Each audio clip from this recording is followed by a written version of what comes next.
Welcome to Fire Breathing Kittens, a standalone Dungeons & Dragons podcast.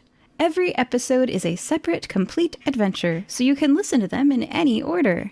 These second and third episodes of Season 2022 are an experiment in storytelling. Both groups will play in the same setting with the same non-player characters.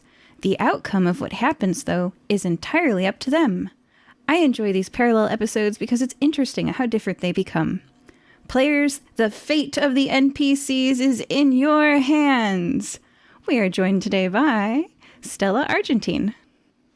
Hi, Stella Argentine. So Stella is a level 1 sorcerer. She is an elf-dragon hybrid, and she stands at 5'11", but usually taller because she wears heels. She is very pale, has white skin, and mostly elvish traits. She also has long white hair with bangs, elf ears, and slitted blue eyes, and her draconic features are a pair of silver horns, a silver tail, some silver scales, and silver spines. And she generally dresses like a K-pop star, so it's sort of revealing outfits, but not super revealing, but still fashionable. And she's generally fairly confident. Cool. Clouded Valley or Cloudio? Hello.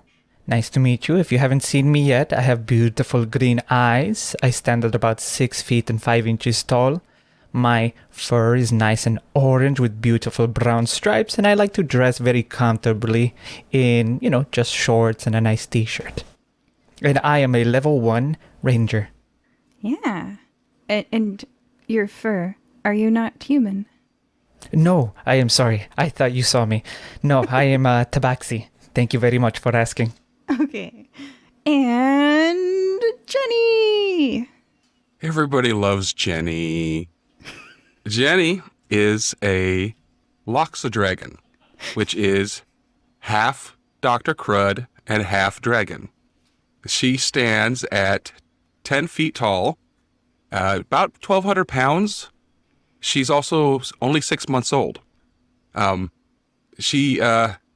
She decided she was going to go a little bit beans with her wardrobe, so she's wearing a poncho with a with the crest that Beans had came up for the Dr. Crud side of the family, which is, I believe it was 2 horns with snakes intertwined. And she is a level 1 rogue. Now, I have to explain the rogue part, you see. She is part dragon, so she has a tendency to want to make a dragon's hoard. Ah. So she needs to start building her hoard up. Yeah. What is a dragon without a mountain of gold to sit upon? To sleep on. Yeah. I mean, yeah. I wish I had one, So, you've all got a pencil or pen. Please take a moment and write these locations down. Fire Breathing Kittens Guild Hall. And just say yes when you've got it, that way I know. Yes. Mm-hmm. Yes. Elysian Fields. Yes. Yes. Yes. A convenience store. Yes. Rob. Yes. Oh no. And the Niqamui Museum of Natural History. Yes. Bones. Yes. All right. I've got that one down too. Would you like to begin your adventure in the Fire Breathing Kittens Guild Hall, Elysian Fields, a convenience store, or the Niqamui Museum of Natural History? Probably anywhere but the museum, to be honest. Honestly, I'd like anywhere but there. I vote for the guild hall. FPK Hall? I'm down for FBK Hall too. You are all in the Fire Breathing Kittens Guild Hall. The guild is a large building with a bar, a sitting area with wooden tables and chairs, and a wall with a corkboard and job flyers posted. The job board has a flyer on it. Also, a tan swashbuckler with dark brown hair is wallowing in misery at the bar. Is this swashbuckler hot? Yes. He's 180 pounds and 5'10", so I'm going to say yes. Okay. Right? Well, I'm going to join him at the bar. Know. Is that an unbiased He's opinion? miserable. I'm going to try to make him happier. Stella sits down next to the human swashbuckler. Cloudio and Jenny, do you guys join? What are you doing? I'm looking at the flyer on the board. What does the flyer say? All right. One for Flyer. And Jenny? Jenny is curled up in the bean spot in front of the fire. So, of course, a bunch of the tables had to be pushed out of the way. But she's also, laying there, and you just see her long tail just whip out, tap somebody on the shoulder, and then whip back, and they go, look around, what? And she's just sitting there giggling. Oh my gosh. 6-month-old plus teenager. Oh, it's a bad combination. Oh. I'm going to read the job flyer for you second. Stella, you sit next to the human swashbuckler who's about 5'10" and 180 pounds, has dark brown hair, tan skin, and brown eyes. And he's sitting at the bar wallowing in misery and alcohol. When you sit next to him, he looks at you and says, ah! That's a hiccup. I don't know. I'm sorry, guys. I was convinced. That was a good hiccup. Thanks. Any hiccups at you? I am going to look at the bartender, and I will say, single malt scotch, please, neat. One for me and one for, gesture toward the swashbuckler. Garrix Orksy. The bartender, a long white-haired female. Yeah. She puts the alcohol in front of you both. He lifts the glass and tilts it at you and winks and says, cheers. He has a character voice. Cheers. That brightens my day. It's not a good one. My ears perk. I'm gonna clink the glass as well to him, just nod, half smiling, and then I'm gonna drink. Okay, you guys are drinking. Do I hear him say cheers? Yes, and we're gonna do one thing with Stella. Stella, do a Constitution saving throw. Constitution, eh? Oh, I've got proficiency in that. That's a 19 plus 4. That's a 23. I'm used to it. Oh. Single malt scotch is nothing for her. Yeah. All right. Cloudio. My ears perk at this familiar voice, I'm assuming, right? And I turn over to the swashbuckler. Garrix? What are you doing here? Oh, Cloudio. It's been so long since I've seen you. You remind me of better times. Yes, it's been so long. I never saw you crying, so I didn't recognize you at all. But what brings you here? How have you been? Not well. What brings me here is drinking. I'm drinking. I'm not going to be able to drink soon in prison. This is like that time I ate the last cream puff in the shoe mountain. Better savor it. This beer, this is my last cream puff. What? Oh, cream puff. Wait, no. Forget the cream puffs. But your last drink? What trouble? What happened? My court date is tomorrow. Court date for what? I got served with a summons, accused of robbing a store. Does this traveling storyteller look like he has a villainous bone in his body to you? He gestures at himself with thick club fingers. This is like that time Rain thought I'd eaten her last dried fish. I can't stand dried fish. It wasn't me. He looks a bit green, but whether from the volume of alcohol he has consumed or the thought of dried fish, you couldn't say.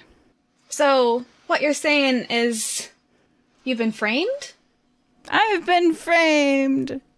Where was it that you were so-called framed? The cops, they said, show up to court because you robbed the Conbeanie convenience store. And I said, no, I didn't. And they said, we'll find out in court. That's the Niqamui cops for you. The Conbeanie convenience store. Does that like ring a bell? Because like, I am from Niqamui, so do I know this convenience store? Please roll a history check. History. Ooh, not that good at history. Oh, but I got a 15 on the dice, plus 0, 15. As a local resident, you are aware of that store and where it's located. Ah. Is it like near here? And what kind of store is it? Is it like a sketchy convenience store or is it a nice convenience store? It is near here, and it is a normal convenience store, not the scary kind. Ah, I see. It's just a normal convenience store. It's like the sort of place you would pop in for a pre-made sandwich. Ah. Yeah. I see. And like, with a 15 on the history, would I know if like a lot of robberies happen at that store, or if it's like not a common occurrence? You would suspect that it is not a common occurrence because it doesn't look like a bad convenience store that like you'd be scared of. It's just a normal place. Like, yeah. There's no gasoline in this world, but it's a regular stop on your trip. You've been there several times. You got to fill up your horse. They sell hay. Exactly. Yeah. So yeah, I'm gonna look at his name is Garrix. Is that it? Yeah, Garrix and Cloudio, and I'm gonna like look kind of at both of them and say, it's not in the like sketchiest of areas. It's not the sketchiest convenience store. It doesn't get robbed very often, and I don't believe we've met yet. And I'm gonna look at Cloudio. What's your name? I'm Stella Argentine. My name is Cloudio. Nice to meet you, Stella. You can call me Cloud if you want. All right, Cloud. Nice to meet you. And I feel like I've seen. I'm gonna look toward like where Jenny is. I feel like I've seen like that person there, and like that person looks like half-dragon. Do you know who they are? They look really cool. I only know Garrix, and now you. But dragon creature, how are you? She looks up, looks straight at you. Excuse me? As a fellow half-dragon, I'm kind of just like blushing a tiny bit. I'm just like looking away. She stands up to her full 10-foot length. Creature? Well, I mean, we all are creatures. I'm a cat creature, right? Kind of. I'm a person, thank you very much. Okay, dragon person. Yeah, and I was just remarking on how like I've seen you a few times before. Are you like also a fire-breathing kittens member? Yes. Oh. I'm Stella. What's your name? Jenny. Nice to meet you, Jenny. Yeah, we were just talking to Garrix over here. Who, it seems that he's been framed for robbing a convenience store. Oh, well, that's terrible. She'll walk up to Garrix and give him a big ol' hug while searching his pockets. Okay, he's so drunk. It's an automatic succeed on the hug check. Not even gonna I will make a perception check against the pocket search, though. So why don't you roll a sleight of hand? Absolutely. I'm going to get my good die for that one. And I have stats for Garrix, so I'm gonna... That's going to be a dirty 20. You beat Garrix's passive and rolled perceptions. Yeah, you have your hands in their pockets. Okay, here are the items you find. Ready? Yes. You find a bottle of cheap rum, a feather token in the shape of an anchor, like it's got a little anchor on it, like it's a feather, okay, whatever. A reinforced glass bottle containing cryptic instructions to hidden treasure that says, if you open it, I have a thing, and 48 gold pieces in a coin pouch. Do you remove... Okay, what was that second to last one? It is a reinforced glass bottle containing cryptic instructions to hidden treasure inside that I have written down that I could read to you if you were to open the bottle. But right now you've just, you have your hand in their pocket, and you could remove these items if you want. Do you remove them? They're in my pocket now. Okay. All right. Well, when you open that bottle, let me know, and I've got cryptic instructions to hidden treasure. Oh, it won't be in here. She's smarter than that. Okay. So how are we going to help him? Well... After robbing. by the way... I love that. As a player, I'm just like here for it. Did Stella see what Jenny did? Roll a perception, and if you beat, what was the number? It's a dirty 20. If you beat 20, yeah, you see it. I rolled a 15, so I didn't see it. So I just am completely unaware that this happened. Yep. Well, she uses her wings in the hug, so that way nobody can see anything. I wish I had wings. All I have from my dragon ancestry is, like, tail and horns. But that's why you gotta be half Dr. Crud. Yeah. Oh my god. Well, like, being completely oblivious to this, I just, like, say, well, I guess we can start by asking, do you know anyone who, like, might want to frame you or might want to do something bad? I ask, Garrix.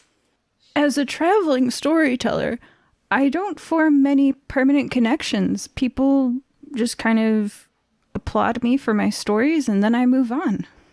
Ah, what kind of stories do you like to tell? Can you tell us one?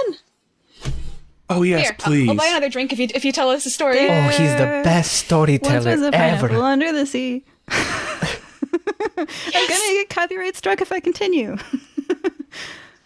And you love it. Oh yeah, I do. Do I have... I don't remember if I spent all my gold, but if I did it, I'm gonna... Oh, I did spend all my gold. Never mind, I'm not gonna buy another drink. Because I don't have enough... Actually, wait! I have an idea. I'm gonna, like... Is the bartender looking at us? Sure. So, I'm gonna look at the bartender and say, like, hey, this guy's really good at telling stories. Do you think he could get us around? Put it on my tab.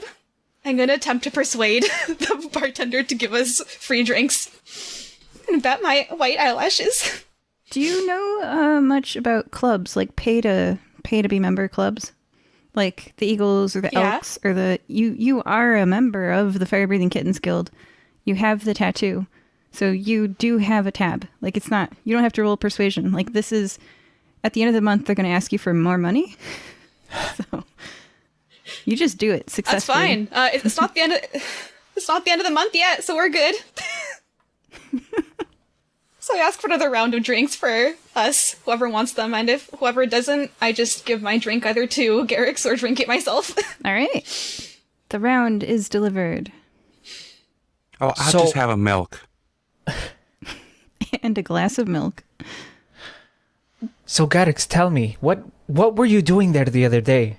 Why did you end up being framed? Oh, nothing seemed out of the ordinary when I was there. I went in the convenience store. I bought a bag of chips. Depending on the country you're in, that's either really delicious or weirdly in a bag. And then I left. And that was my experience. And then the cops showed up at my door. I mean, the town guard. Whatever. What kind of chips were they? Barbecue. And now some people are very confused. Well, it doesn't sound like they have much evidence. You'll be just fine. I'll have the perfect lawyer for you. It's Uncle Beans. You have a lawyer? That would be fantastic. Thank you. Better call Beans. I will call Beans. They accept the business card from you. Oh, it's just right in the wagon outside. It's a 2-story wagon. Mommy's down on the bottom, and Uncle Beans is on the top. I guess Garrix heads outside. And that's one mystery solved by the Fire Breathing Squad. Let's go. Yeah, job done. Awesome.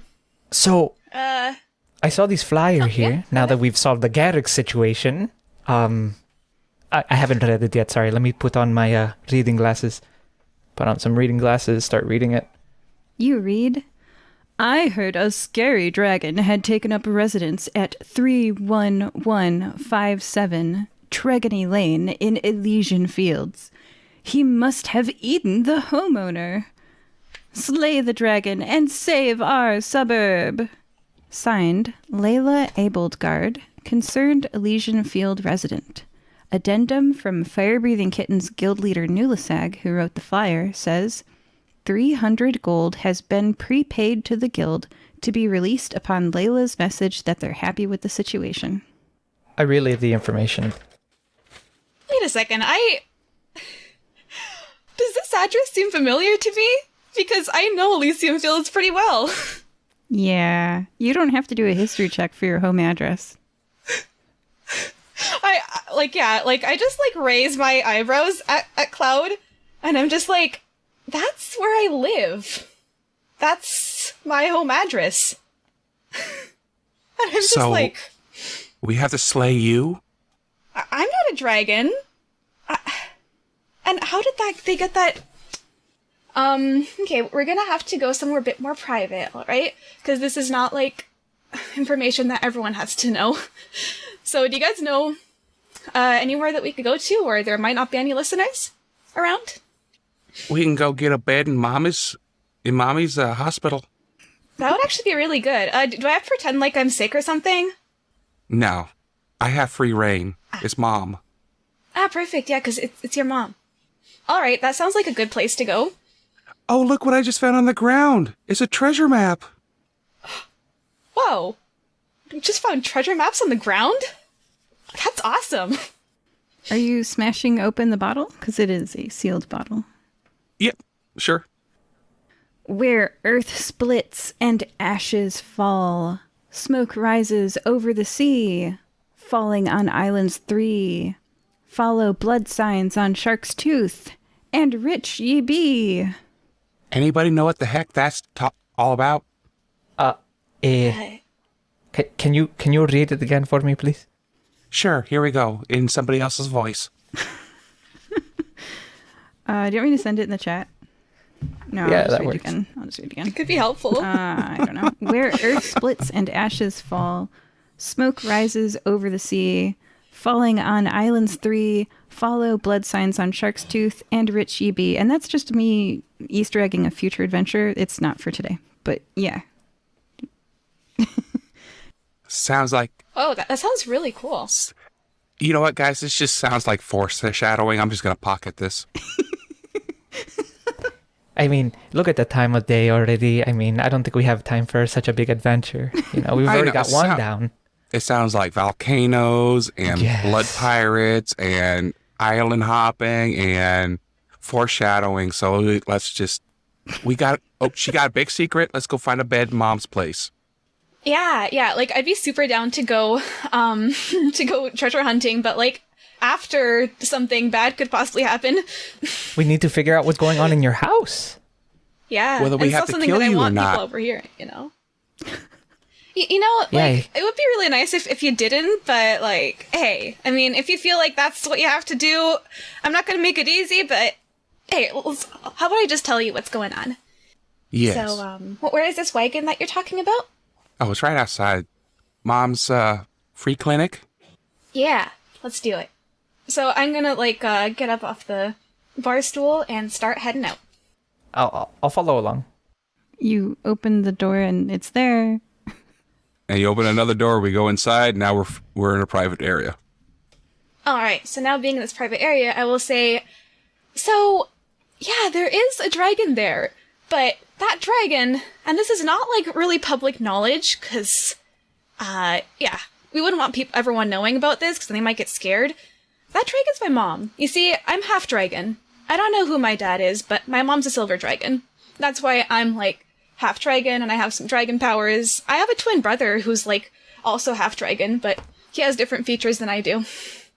So, yeah, they probably saw my mom in her dragon form, which is unusual. So you just lied to us. You just said you weren't a dragon. And now you just admitted to being a dragon. I'm half dragon. Are you a dragon? Yes. Look at me. It's true. I pointed it out earlier. Dragon person. Locke's a dragon. Half dragon, half Dr. Crud. And half person. All person. Oh, sorry. Yeah. And I'm an elf-dragon hybrid. Half elf, half dragon. But, like, people don't see it all the time, because I look a bit like a tiefling, like a white tiefling, so people just assume that's what I am. Until they see me next to my brother, then they're just like, something else is going on here. But yeah, that something else is dragon blood, and my mom doesn't like people knowing that she's a silver dragon, because that kind of impedes her work. She never tells us what it is, but she tells us that it's very important. And we have, like, I guess she makes a lot of money from it. You know, dragons gotta have their hoard. Yes, so this we do. Layla person? Exactly. And, like, I already got one, so there's no reason for me to, like, really look for one. Okay. I guess that's just taking my elf side of the heritage, where it's just like, oh, I just need personal relationships and connections. I don't need gold that much. I just have that kind of philosophy. I have an idea. Yeah? We put on a show where we pretend to kill your mother and we slayed the dragons, we settled the situation and there we go. Layla's fine. I think that's the solution to this problem right here. I like that, but here, let me modify it a little bit. All we do is tell her to hide better, bring back quote unquote proof that she's quote unquote dead, and I get a little bit more to my hoard. But there's no theatrics there. It's kind of fun to pretend to kill a dragon. Yeah, but not that it's a fantasy of mine or anything. What happens if we accidentally, stab somebody? I mean, then the theatrics are out the window, and then people are ticked off, and then it goes real. Fine. Who would we stab? Your mom. Oh, I mean, I'm sure that she can take one stab. I mean, she can turn into a really big dragon. I don't think we can actually kill her. I'm not even saying we do. I'm saying all we do is say, hide better, Mom. And then we bring back hey, Mom, can I borrow a scale so I can give it to the mean old lady who saw you? And then we collect our $300 and we're good. Yeah, I mean, I'm down for that. I'm always down for a bit of theatrics.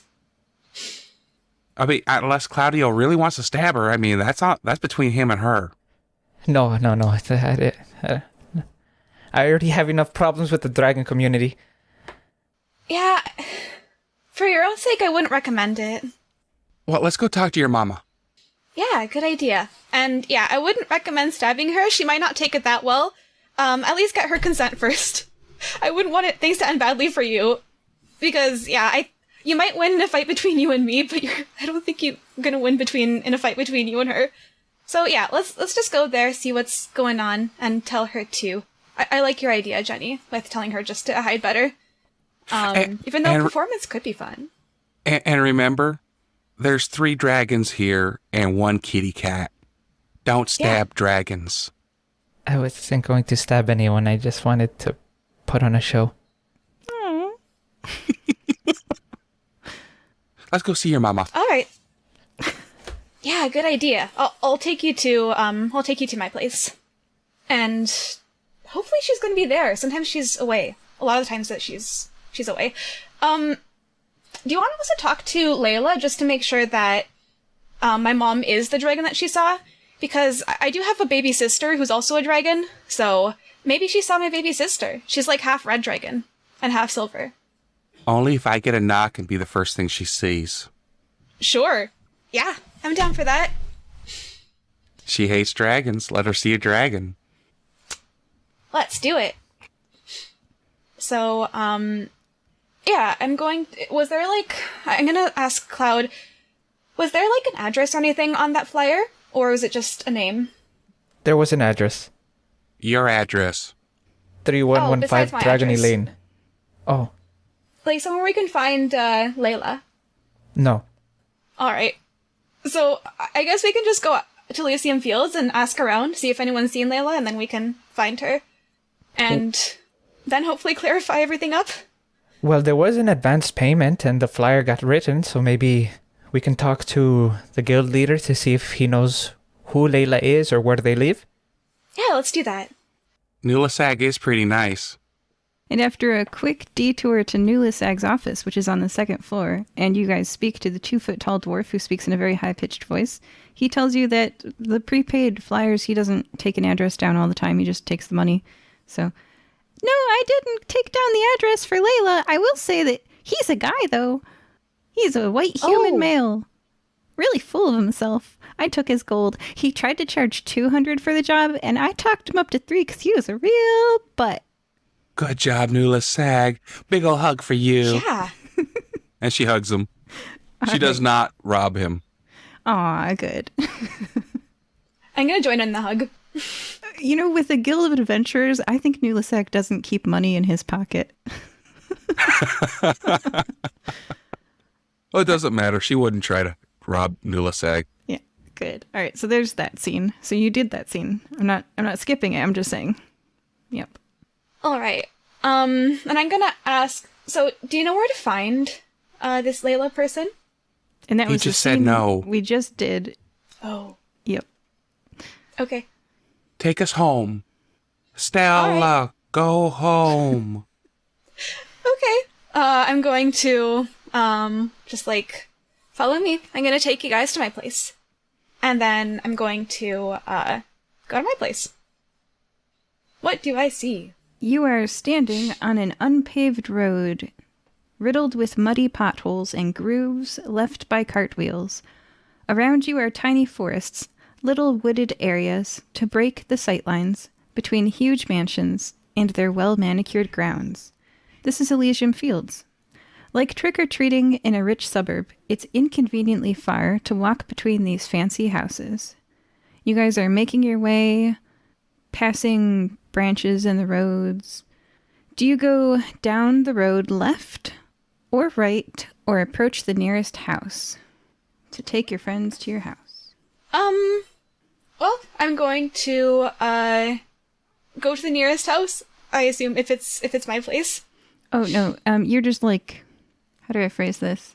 Do you want to go straight to your house? Okay, you do. All right, so you take the right, remembering how to get to your childhood home, although you haven't lived there recently because you graduated from school several years ago and have been working jobs pretty unsuccessfully since then.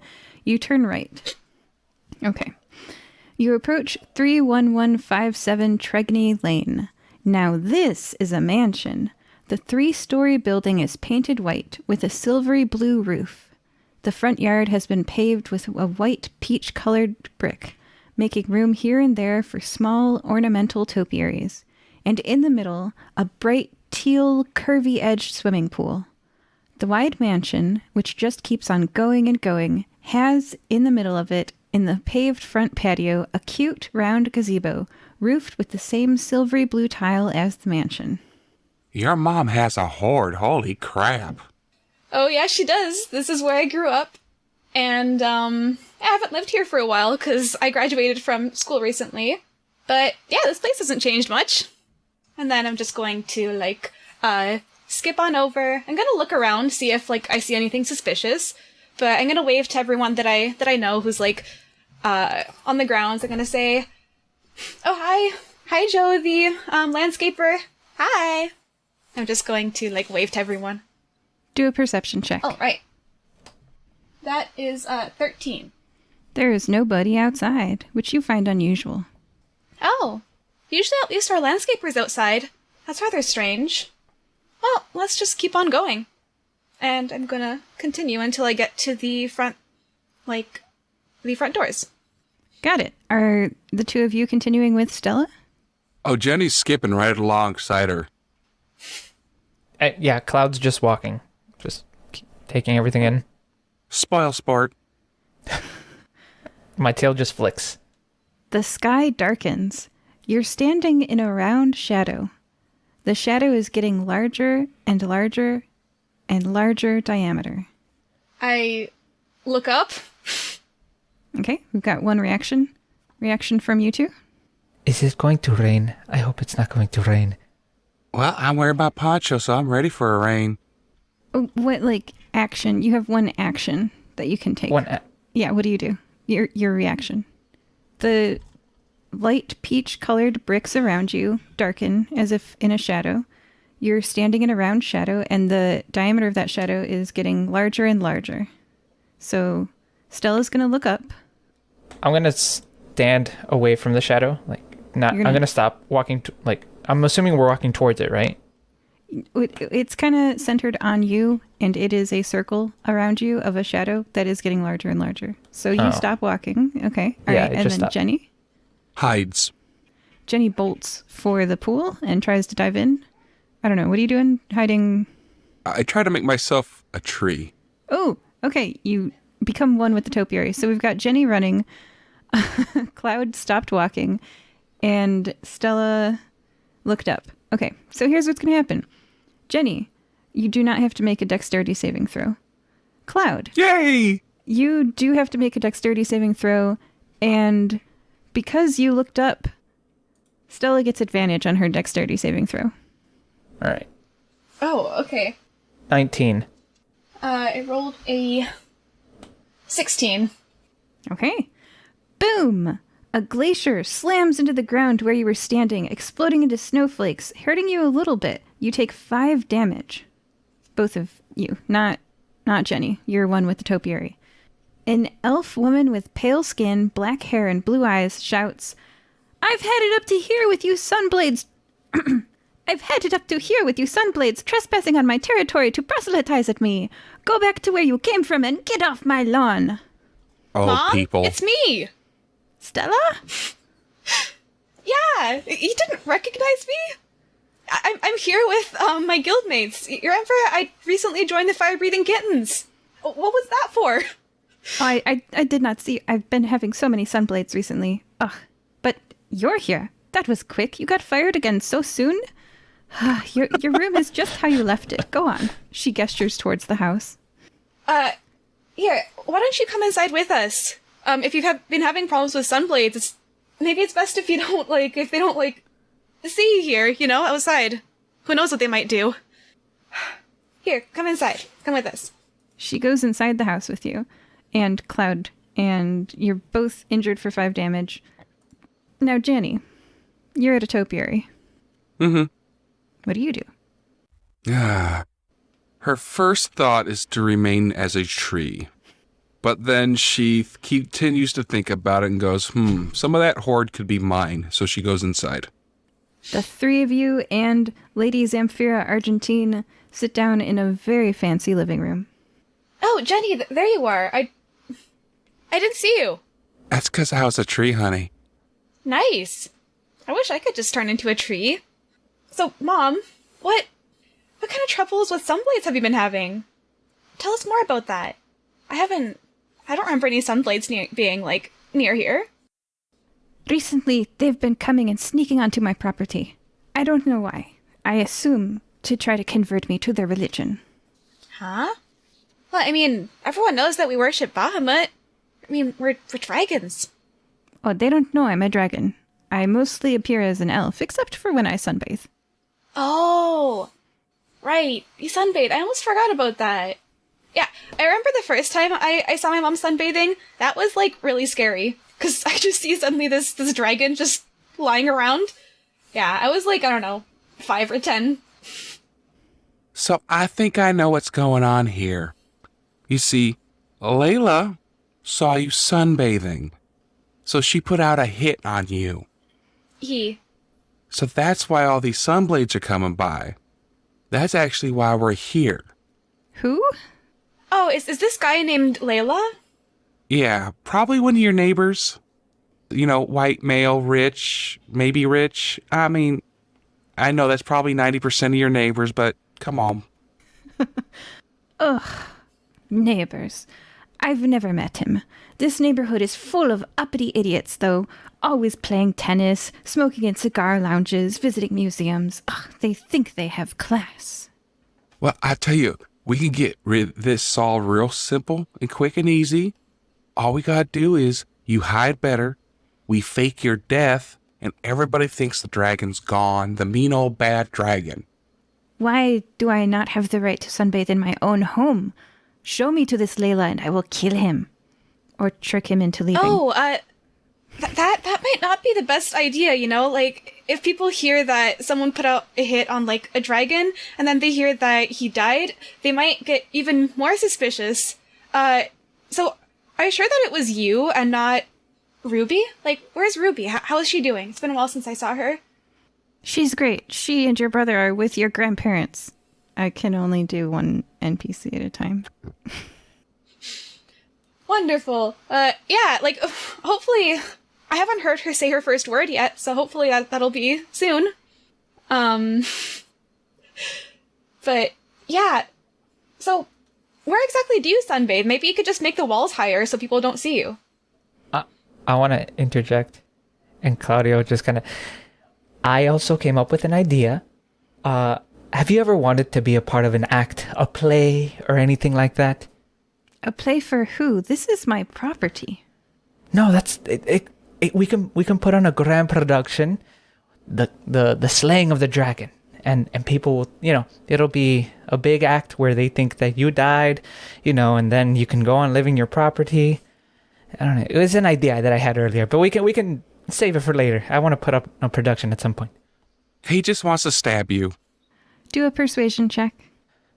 Here we go. Oh, that's a nat 20. Well, a natural 20 is a natural 20. She says, I have always dreamed of being the moon, which is Silver Dragon for a star. Yeah, she means a star, like a sensation, because the moon to us is like the stars to everyone else. Yeah, That's why she called me Stella. I'd speak Draconic. Thank you very much. You'll be the star of the show. Okay.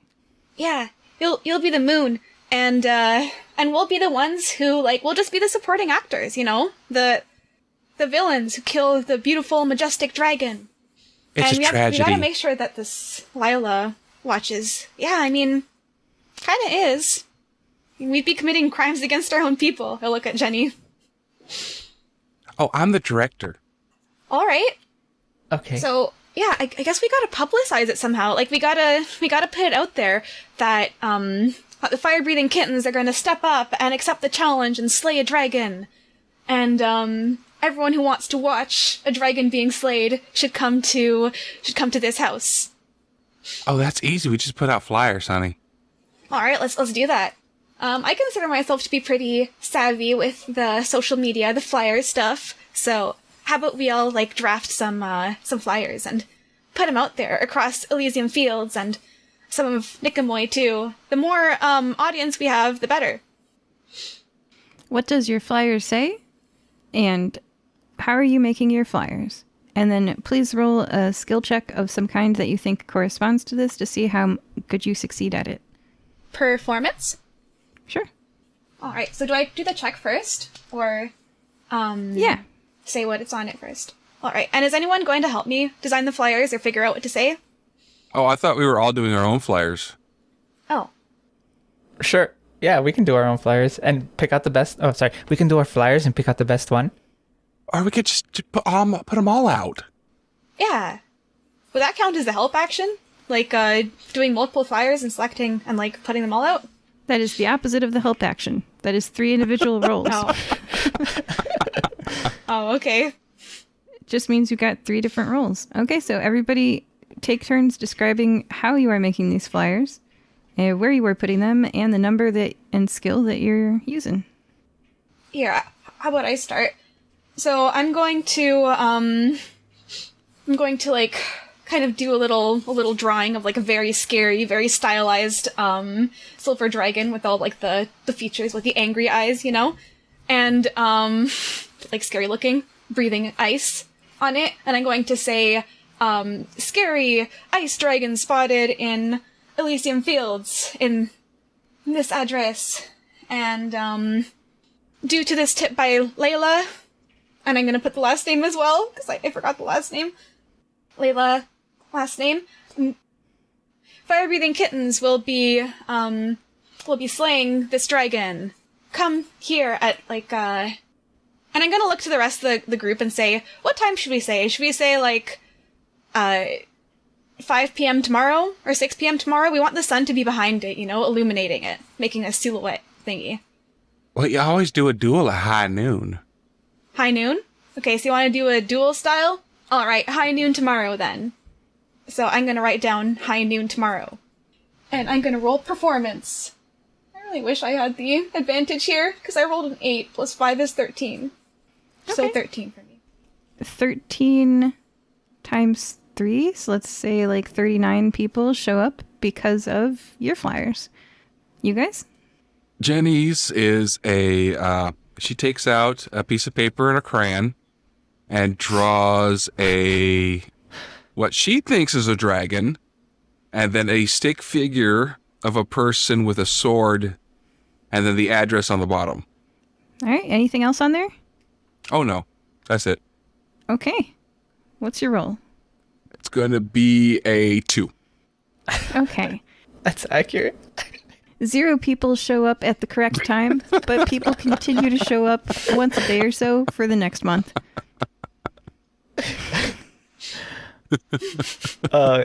Cloud is also not gonna draw at all, right? But Cloud's flyers is in like bold, super like rough, like I don't know, sketchy style, like bad calligraphy, like fire breathing kittens versus the dragon of Elysian Fields, and come be there and see epicness ensue, right? And same thing, address, time, and let's see, what are we doing performance for this?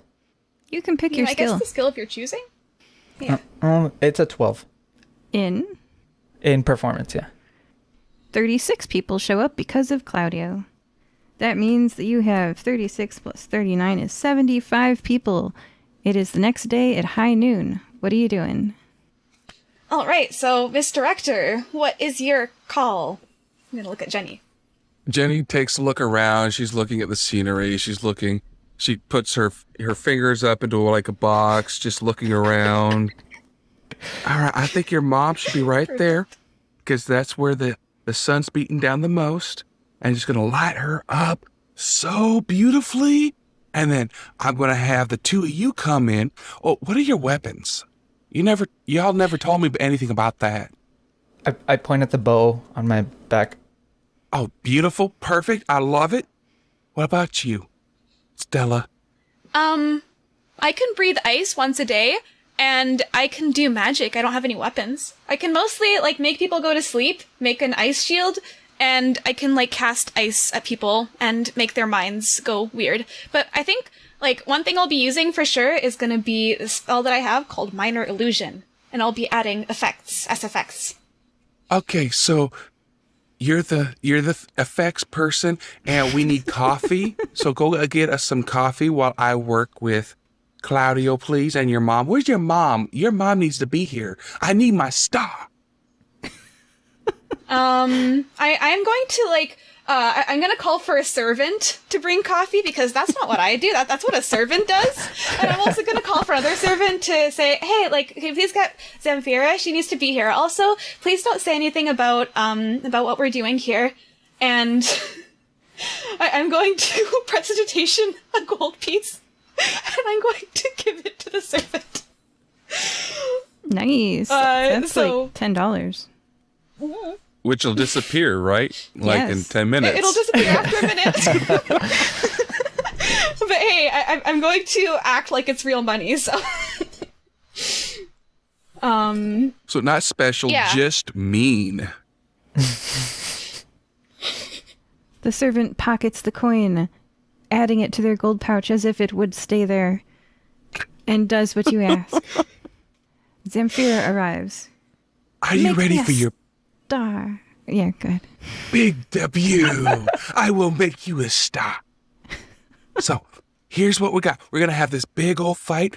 Your daughter's going to be over here just making zip, zowie, powie type special effects. I want you roaring and screaming at the top of your lungs and blowing out. What kind of breath you got? Is it ice? She did hit you with a glacier yesterday, so she rolls her eyes and goes, yes, ice. Oh, you didn't hit me, sweetheart. You hit the other two. I was a tree. She raises her hand and like a blue orb starts forming. Oh, not in here. Save it for out there. But maybe try not to kill us. That would be ideal. Because this is an act, not a real thing. She snaps her fingers and it disappears in an explosion of snowflakes. I don't kill people. We're all ice, baby, because guess what? That's me too.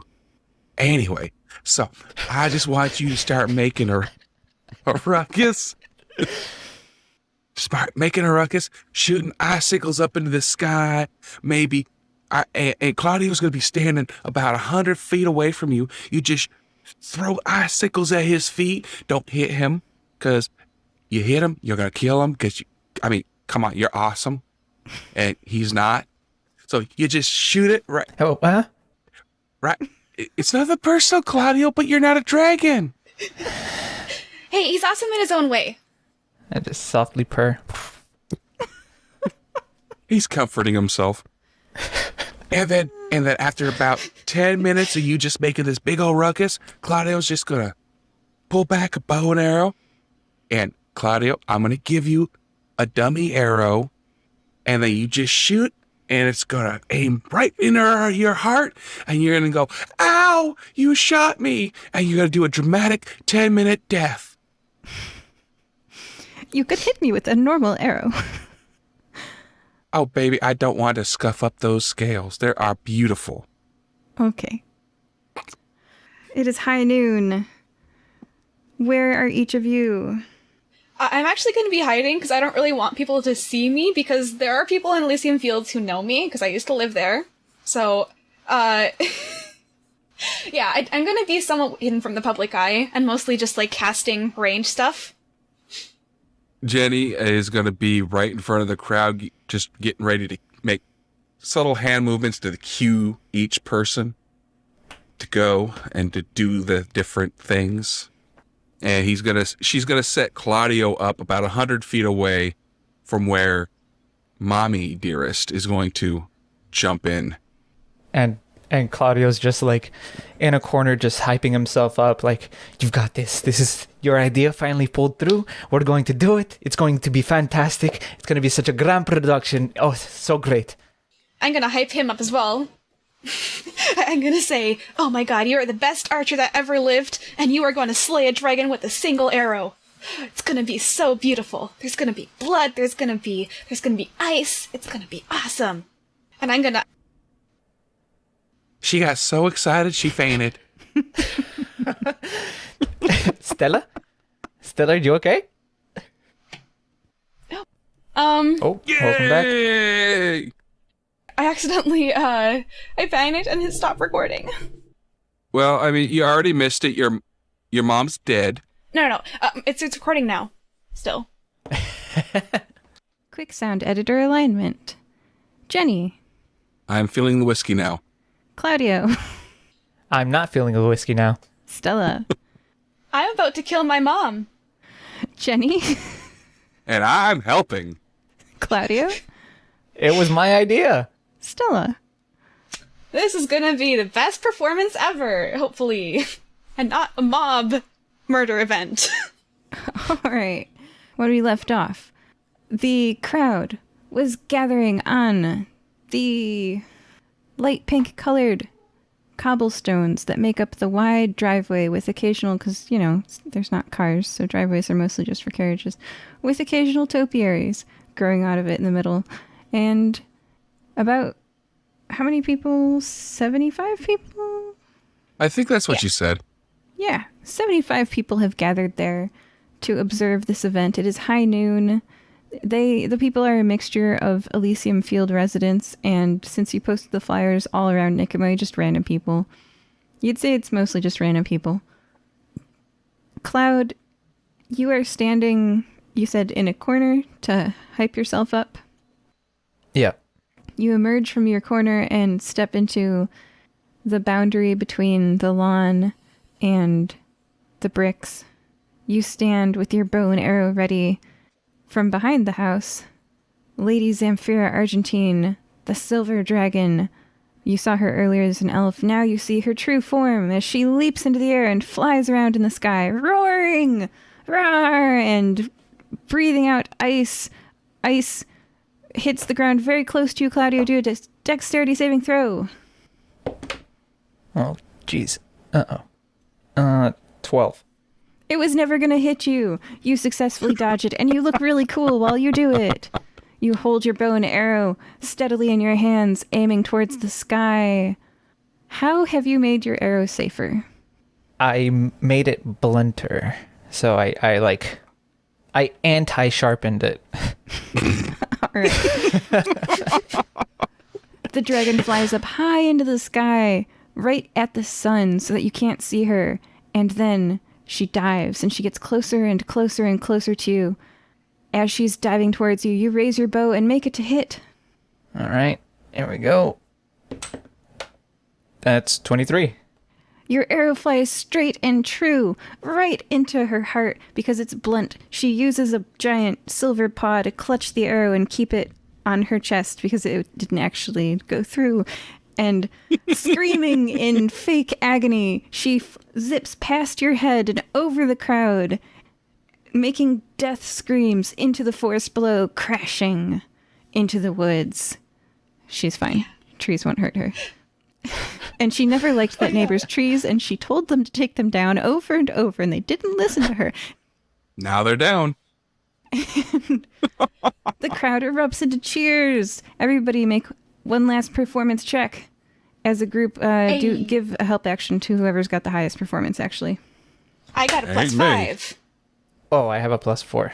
I got a -1. Okay, well then, Stella, roll with advantage as your friends have helped you by directing and acting out this scene. What special effects do you do to end the show?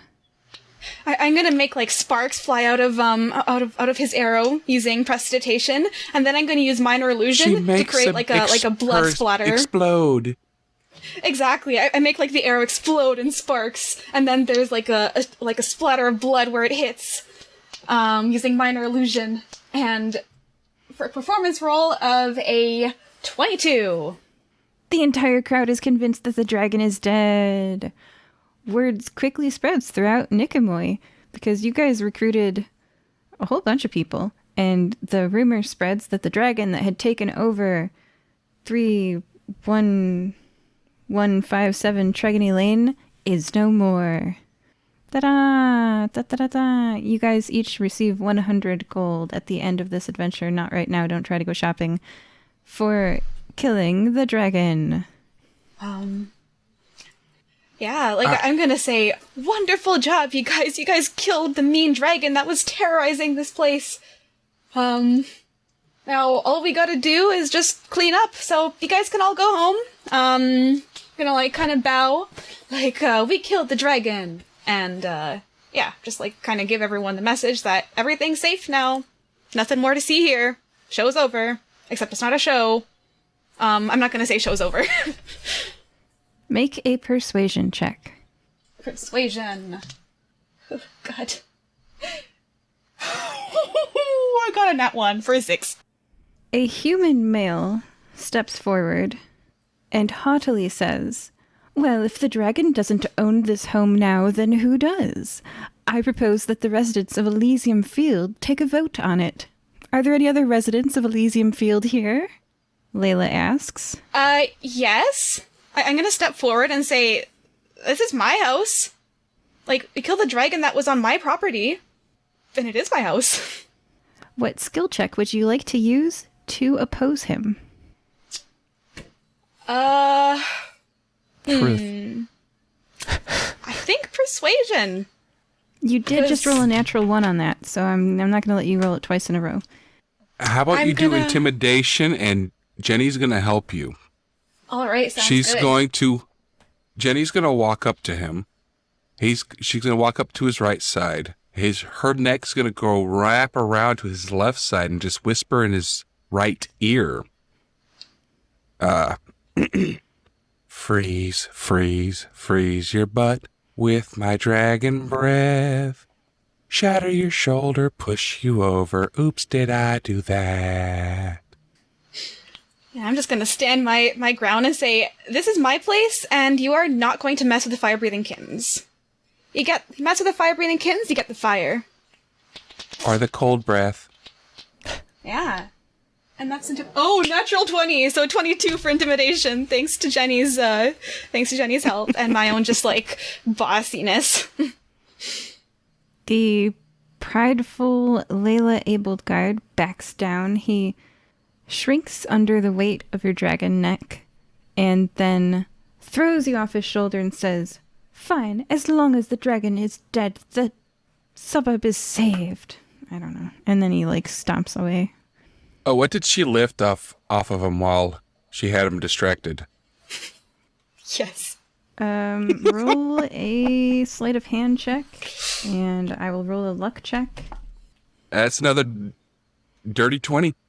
You get one charged wand, so it has one charge in it, with a wand of Owl's Wisdom. It has one charge. Fancy. I'll take it. Not much for a rich guy. All right, now what do we do, guys? Should we go check on your mother? Yeah, probably. So has the crowd dispersed by now? Yes. All right. Yeah. We're going to go to where the dragon's body is. You find your mother using her tail to sweep down the rest of the trees. And I'm just like, yes, go off, Mom. Destroy that neighbor's trees. She sees you and says, oops, and stops. We didn't see anything. So, can you do us a favor? Can you be a little bit more selective when you do your sunbathing to not be outed again? Yes, I suppose I can do that. I've lost her accent. She agrees. And dare I say, what a wonderful... Oh. Go for it. Go for it. Oh, I was going to say, dare I say, such a wonderful performance. Everyone loved it. They all thought you were dead. You convinced me, honestly. It was beautiful. Oh, thank you, thank you. She bows. She's back in her elf form, and she will stay in that. She's, I guess, what's a good long-term solution that you guys propose? How can she stretch her wings?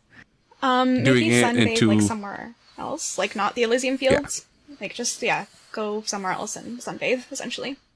Dragon spa. Okay.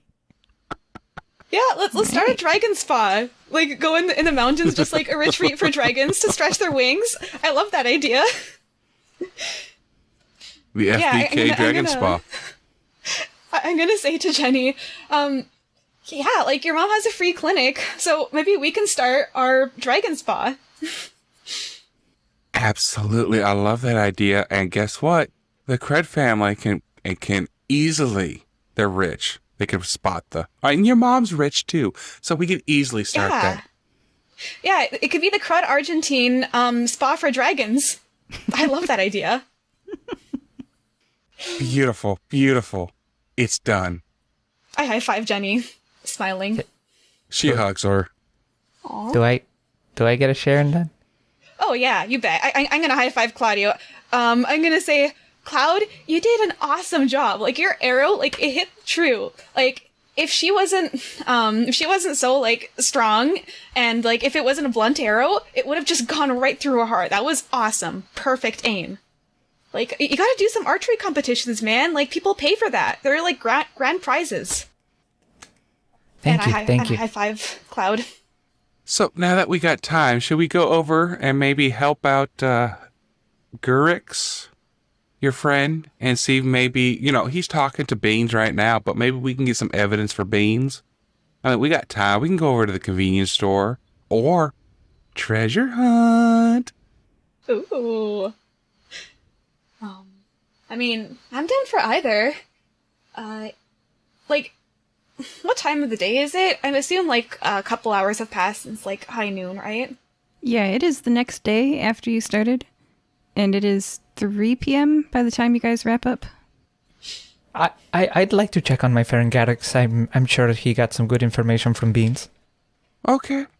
So convenience store, see what the heck happened over there? Yeah. Actually, his hearing is today. Is it? Yeah, it was this morning. Oh, we missed this morning? Oh. Should we see if he's in jail? Yeah, let's do that. It would be terrible if, like, oh no, we missed his hearing. Well, Beans is the best lawyer, short so memory I span. mean, Beans is the best lawyer, so I mean, he's probably got off. I mean, the evidence was, we think you did this. It's the Niqamui police. I mean, my lord, everybody knows that they're the worst. Should we talk to Beans or should we go to the prison or jail? Jail. Let's not make the God in the sky do a Beans impression. Thank you. I cannot do that. Jail it is.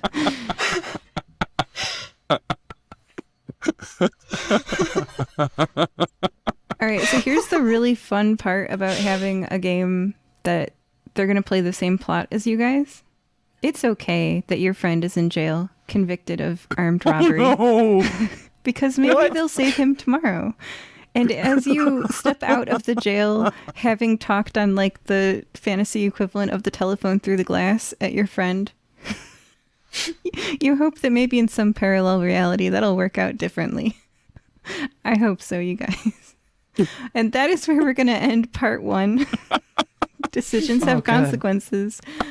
Joining us today were Cloudio. Hello, I'm Cloudio. Stella. We fake killed my mom, but we forgot to attend this guy's hearing, and now he's in jail. So, yeah, that happened. This comes with having a short memory span, I guess. And Jenny. Well, I thought Beans was a better lawyer than that, but apparently, you better not call Beans. Bye. Oh, and leave us a 5-star review. That way, you don't have Beans representing you. Good point. Bye. We hope that you're enjoying this episode of the Fire Breathing Kittens podcast. Please leave us a review on iTunes.com. If you leave us a review, we'll read it on air. It's fun listening to the words of your review get read by the characters you know and love, so go to iTunes.com and leave us a review today.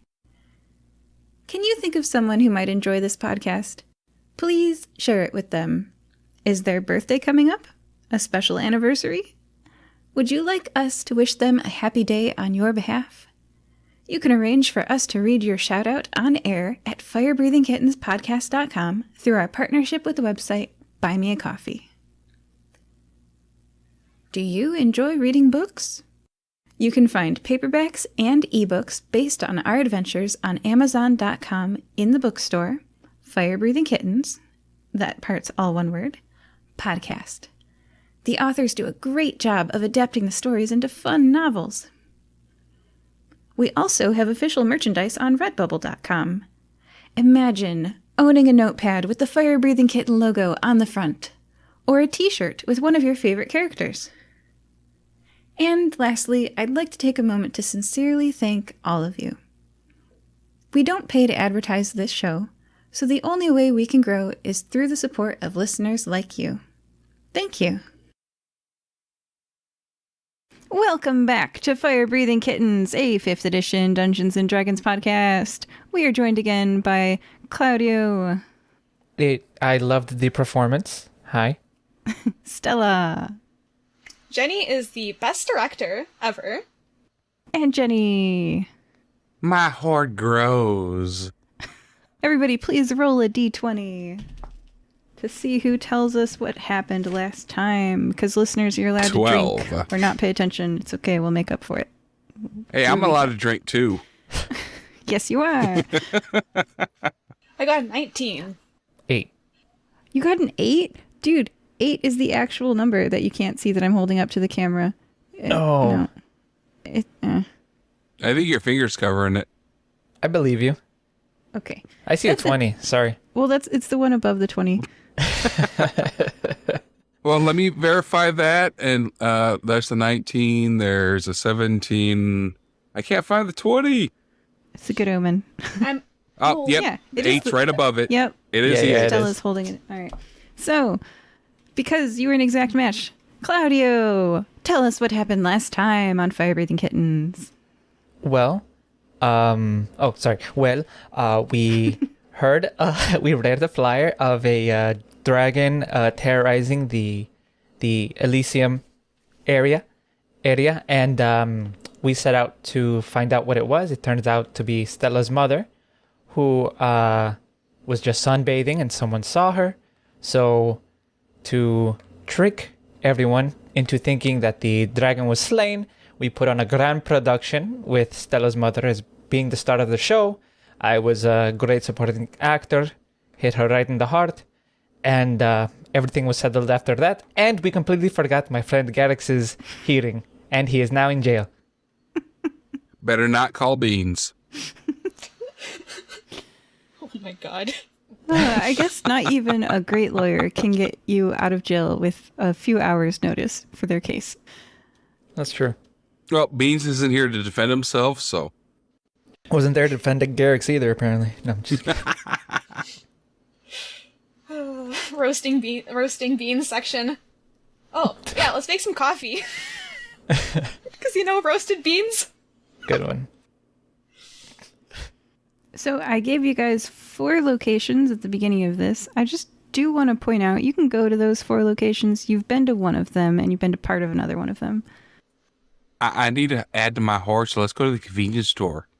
Yeah, but before we go anywhere, I'm gonna just say, oh my god, thank you guys for helping, you guys healed, with quotation marks, my mom, and thank you for that. You actually probably saved her from an assassination attempt, because those happened before, and sometimes they actually do claim victims. So, thank you guys for helping my family. Dragons unite. You bet. Yeah, we gotta stick up for each other. And thank you, Cloudio. You're not a dragon, but you did amazing. Thanks for supporting the dragon community. If you ever need to get back in their good graces, well, you know who to call. Your girl Stella, your girl Jenny, and my mom Zamfira. She's pretty influential in that community. And not beans. Yeah, I guess not beans. And as for the locations, once again, Stella is going to vote against the Museum of Natural History. She's just like, I'm not gonna go there unless absolutely necessary. Because, I got fired from there. It was my last job, did not go so well. Well, then I want to go to the museum. Stella just freezes. Yeah, I already feel guilty about missing his hearing. I don't want to be associated with the convenience store right now, so I think you're outvoted here. We're going to the museum. Wow. So Stella blushes at this, and since her skin is a pale white, you can see it so easily, and there's splotchiness because where the scales on the skin are. So when she blushes, it's so obvious. Just well, you know what? I haven't been there in a little while. I kind of feel like stirring the pot, but let's get a drink first. I can't do this sober. Sweetheart, that's a good look for you. Bring those scales out. Oh, I wish I could. My brother actually can. He can, shapeshift between his, dragonborn-ish form and, elf with wings form, but, I can't. Sometimes I wish I can. It's only when someone hits me that I can do that. But don't hit me. Don't do it too hard, because I can't take that many hits. That's true. You're only level 1. Yeah. Well, according to the certification that I have, I'm level 6 wizard, but I don't know. I think the examiners were high or something. I don't know what happened there, but somehow I graduated. Anyways, let's go get some drinks and then go to the museum, because I don't want to go to museum sober. I'm not. Hey, I need to get on your level. Oh, there's there's a huge supply of booze in my room.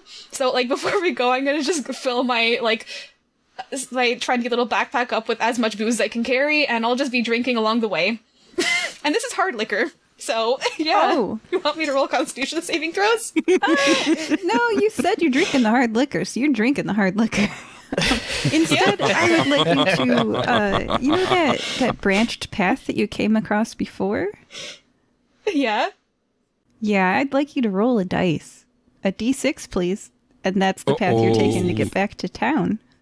Oh, no. Why did we let her lead? Hey guys, I live here. I know what I'm doing. I know where I'm going, okay? I rolled a 5. 1, 2, 3, 4, 5. Stella. You stumble up the driveway to a house. Yeah. Are we going in? Here, let me do some description. You were standing in an unpaved road riddled with muddy potholes and grooves left by cartwheels. You approach the nearest house. A porky person is standing outside the large house on the lawn. She sees you and immediately waves you over. Oh, hi! The museum must have gotten new management. Well, sweetheart, this isn't the museum. This is just a house. Are you sure? It looks pretty museum-like to me. Because we're in the rich person area. Well, mean, she's waving us over, so let's see go. what she wants. Yeah, I can add to my hoard here. And, like, you know how someone who's, like, drunk clings to the nearest person? I'm gonna, like, just have my arm around, like, whoever is right next to me, and I'm just, like, stumbling along. That'd be Jenny. Whoever that is. Okay, Jenny. Us dragons gotta stick together. Drunkenly stumbling, the two dragons approach Cloudio. I imagine you're faster? So the porky person calls out to you, Cloudio. I recognize you from earlier. You're one of the Elysium guards, right? You slayed the dragon. You got here way too slow. Quick, the snake's in the house. Everybody's out except Vaclav. He was on the toilet. Where was the snake? It was in the house. Specifically, where was the last part you saw him? In the hallway. Outside the bathroom. Quickly. Also, I'm not a guard. I'm part of the fire-breathing kittens. Jenny enters the house. Okay, we are I will as well, since Jenny is going to, since Stella and Jenny are basically a unit now. Okay. Let's kill a snake! We're awesome at fighting! I was going to bolt in once I heard the hall part, too. Okay, she does not say that thing. Next up, you guys are in a house. You fling open the front door and run inside, past the living room, past the kitchen, down a hallway. There's a giant snake on the ground. Everybody roll initiative. I'm going to say that you guys get a surprise round because you bolted right in there. Yeah, Jenny's looting on her way over to the snake. Okay, Jenny does not get a surprise round. You'll be around after everybody else. Instead, you can roll a sleight of hand check. Okay. I got a 4 for my initiative. Natural 20 for looting. Oh my god. I got a 21 for my initiative. Oh, is this an ability check? Am I, like, drunk enough to be poisoned yet? Or not at that point yet? Yeah, you're poisoned. I'm gonna roll with disadvantage then. And that is a natural 1. So that's a 3. Great. And my initiative is 10. But it's a natural 20 for looting. So it's Jenny with a 10. Am I doing this right? Cloudio with a, what did you have? 4. Yeah. Natural. Wow, these numbers. And then Stella with a nat 1. With a 3. With a 3. I also got a nat. Well, I got a nat 1. It was a 4 total. Okay, all right. And we're tied for last, yeah. Yeah, you are. And she's drunk. Great. I have no excuse. Let's do Jenny's treasure first. She's got to get her hoard. You pick up an axe. Okay. Yeah. You got a nat 20, you get a weapon. I get an axe. You have an axe. It's got a blade on both ends. It was hanging over the fireplace decoratively. Now it's in your hands. You'd say you could probably sell this for the price of a great axe. Ooh. Yeah, because I can't use it. So, oh, that's 30 gold pieces. So I'm just going to add 30 gold pieces. Okay. I can't use it, so. Cloudio. So I'm not in the surprise round. All right. Cloudio. You're approaching at great speed a snake on the ground that has a large lump in the middle of it. A Vaclav-sized lump. Oh, jeez. What do you do?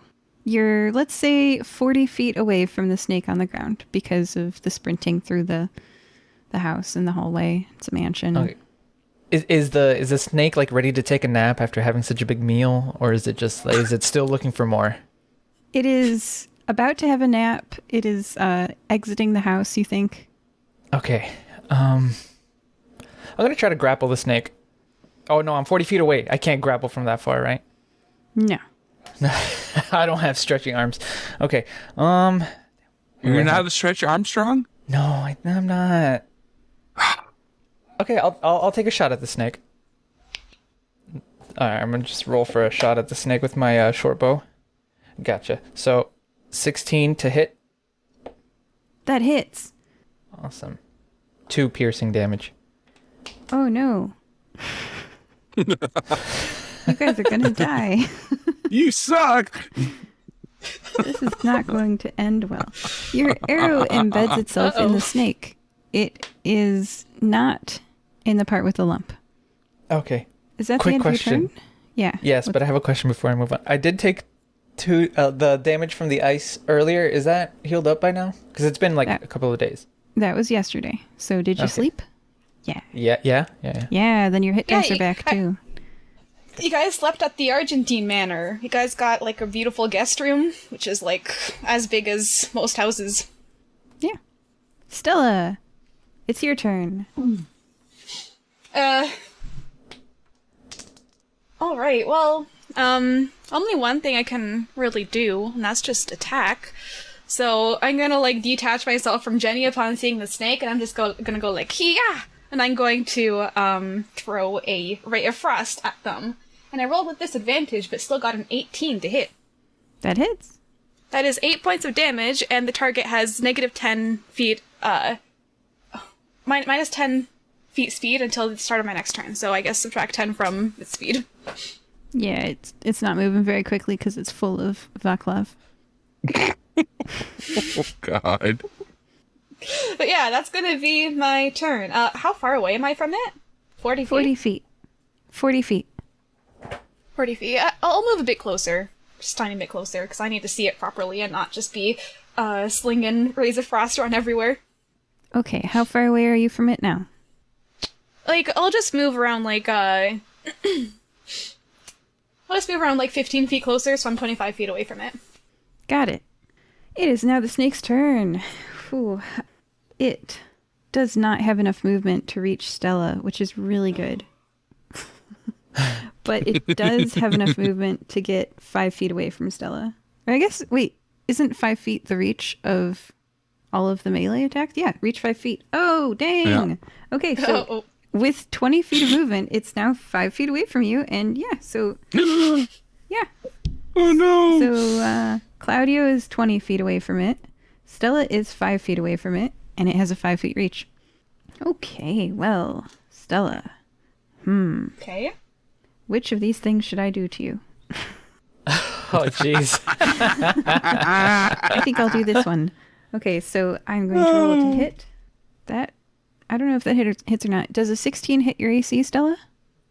It would, but I'm going to cast shield. So, like, you see, like, this kind of glimmering barrier right in front of her, kind of pop open, and there's a bit of frost gathering on it, and my AC is now 20 until the start of my next turn, so it does not hit.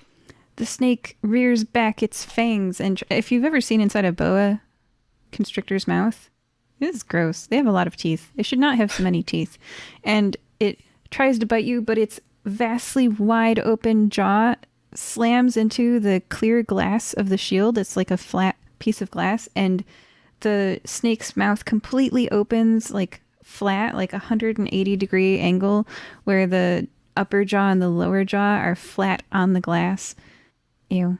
With its head completely reared back and its jaw completely open. And it does not bite you because of the shield. Ooh. Yeah. It hisses. Then it's Jenny's turn. Jenny, you're 30 feet away from the snake. So she notches an arrow and lets it fly for an 18 to hit? That hits. Okay, so she gets, since Stella is within 5 feet, she gets sneak attack. So that's going to be a 14 damages to the snakeus. That's much better. You guys might not die. You're still going to die. All right. Is that the end of your turn? She also moves back 30 feet. You're now 60 feet away from it. Okay. You're outside on the front porch with the front door held open by your hand. Foot, maybe. Foot. Okay. Hey, I need that hand for the vote. Cloudio, you're 20 feet away from the snake. How big is it? Huge. Okay, yeah, no, it's huge. I'm going to take like, what's my movement? I'm going to run back like 25 feet. And I'm just going to take another shot at it. And I rolled, it's an 18 to hit. That hits. Your and arrow another whopping 2 piercing damage. Arrow flies Are you adding into your the dex snake. mod to the damage, by the way? Are you adding, like, your dex mod to it? Because I think you can with, like, arrows. Can I? Oh. Yeah, it doesn't sound right that you're hitting for 2. Yeah, isn't your dex, like, 3? Oh, you're right. Oh, my bad. Then it's 5. It's been 5. Okay, I'm going to take 6 off the snake's health, because it should have been 3 each time, right? Yes, Yeah, it's that's supposed my to bad. be plus your proficiency bonus and your dexterity mod Ooh, plus proficiency. for your to hit.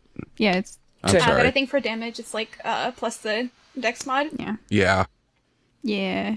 Yeah, sorry. I'm doing better than I anticipated. The snake has 2 arrows sticking out of it. Is that the end of your turn? Yeah, and I ran the 25 feet back. Yes, you're now 45 feet away from it. Stella, you're 5 feet away from the snake and the lump. How is the a lump?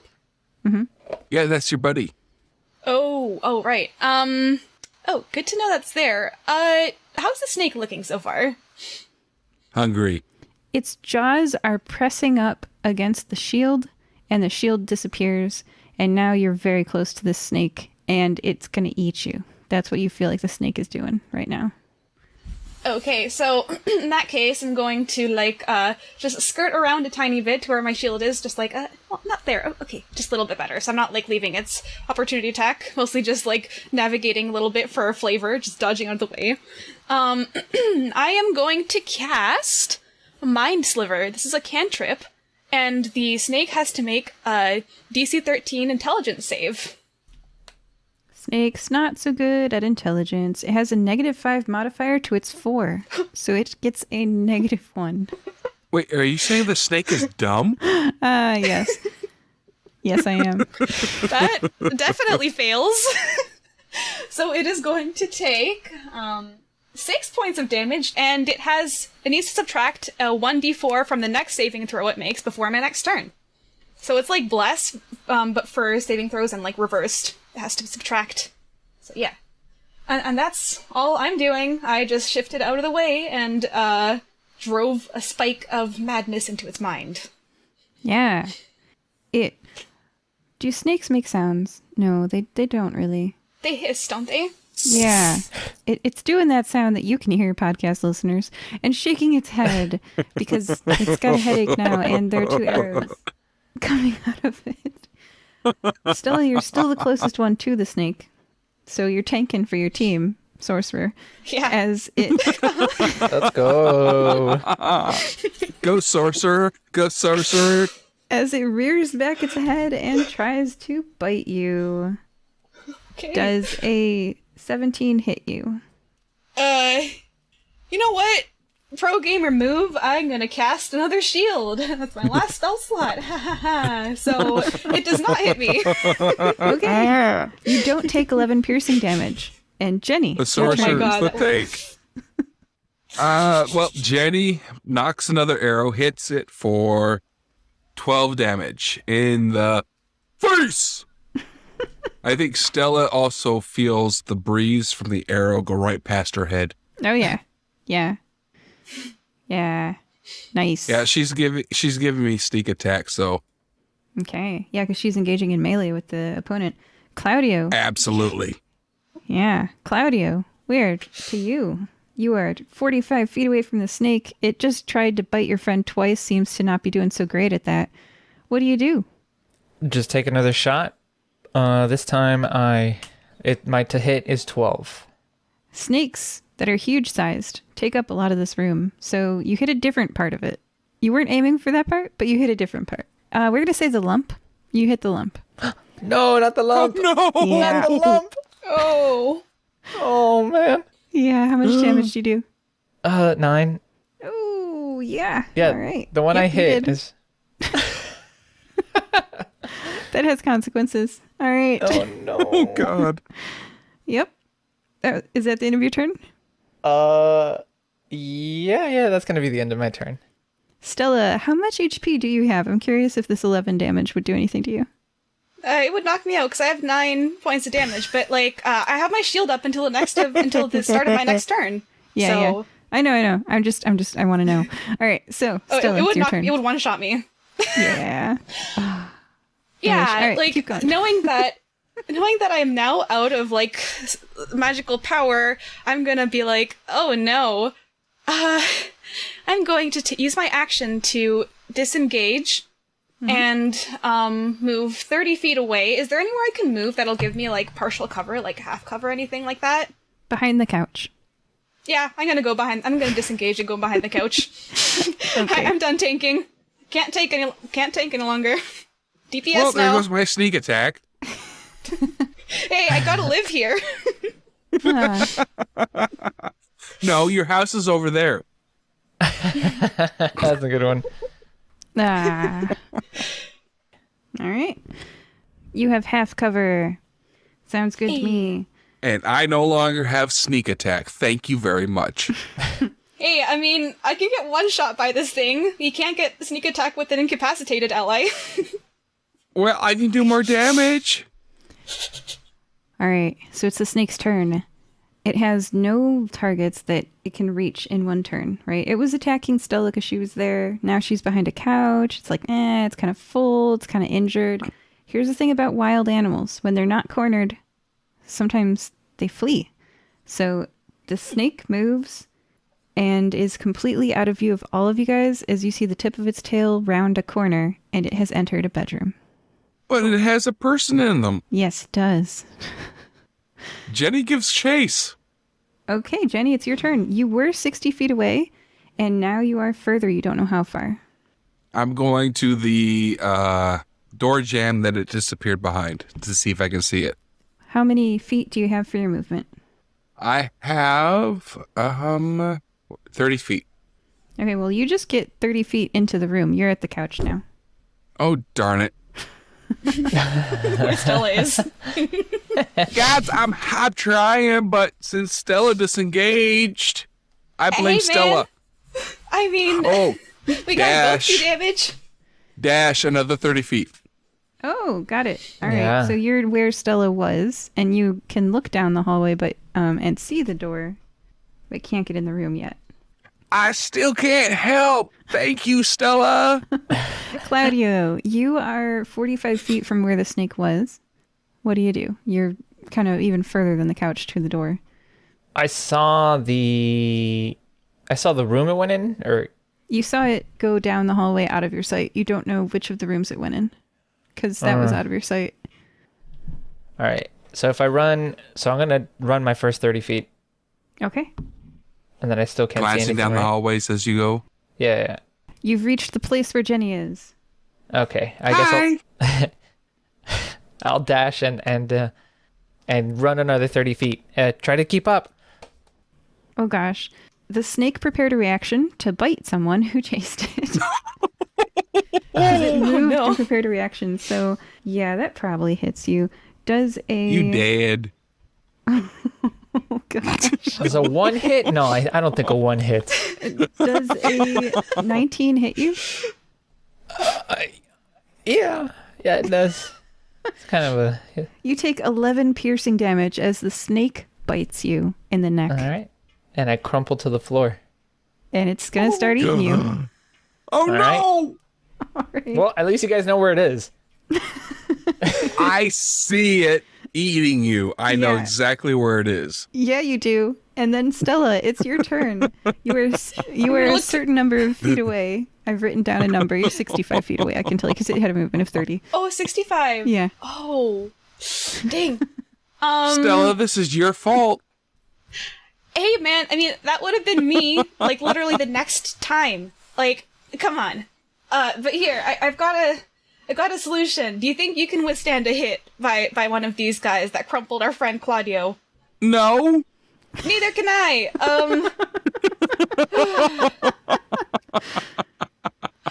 And I'm going to. Oh no, we're in quite a predicament now. Because, like, I've got a healing potion, but it uses an action to. I can shoot it, and if you're within 5 feet, I can get sneak attack. Okay, I think I can go within 5 feet at the next turn, and I'm gonna pull out a healing potion from my backpack.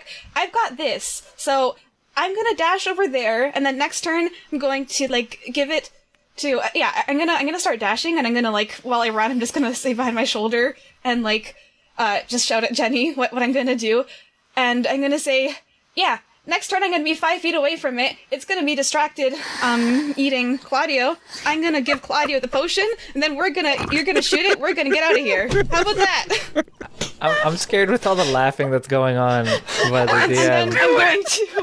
And then I'm going to like run 60 feet there. Like I'm within 5. No, actually, I'm going to be within 10 feet of it, just so like I'm kind of being like, I'm not like running, like I'm not stomping, so I don't want it to, I want it to be like engrossed in eating Cloudio. I don't want it to like see me, you know? So, yeah. I'm not like hiding per se, but I'm just like out of its sight. So I'm 10 feet away from it. Well, so here's the thing about hallways. There's less couches in hallways for you to step behind. So when you do stop your movement 10 feet away from this snake, it sees you. I just realized Claudio's being eaten, so I already got sneak attack. No, that's not. It's not an enemy capable of attacking, or an ally capable of attacking an enemy, so it doesn't give you sneak attack.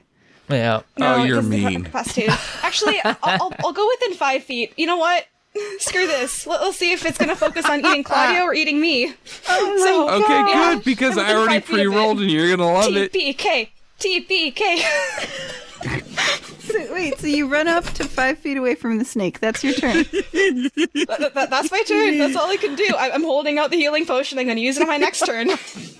Whether it's on me or Cloudio, it remains to be seen. Well, you know what the snake does, because it's the snake's turn now. Snake's gonna bite you. But isn't it eating Cloudio? Yes, and it's not an idiot. Like, it's an idiot. It's an animal, but like even an animal knows when an enemy approaches it, so it's gonna attack you.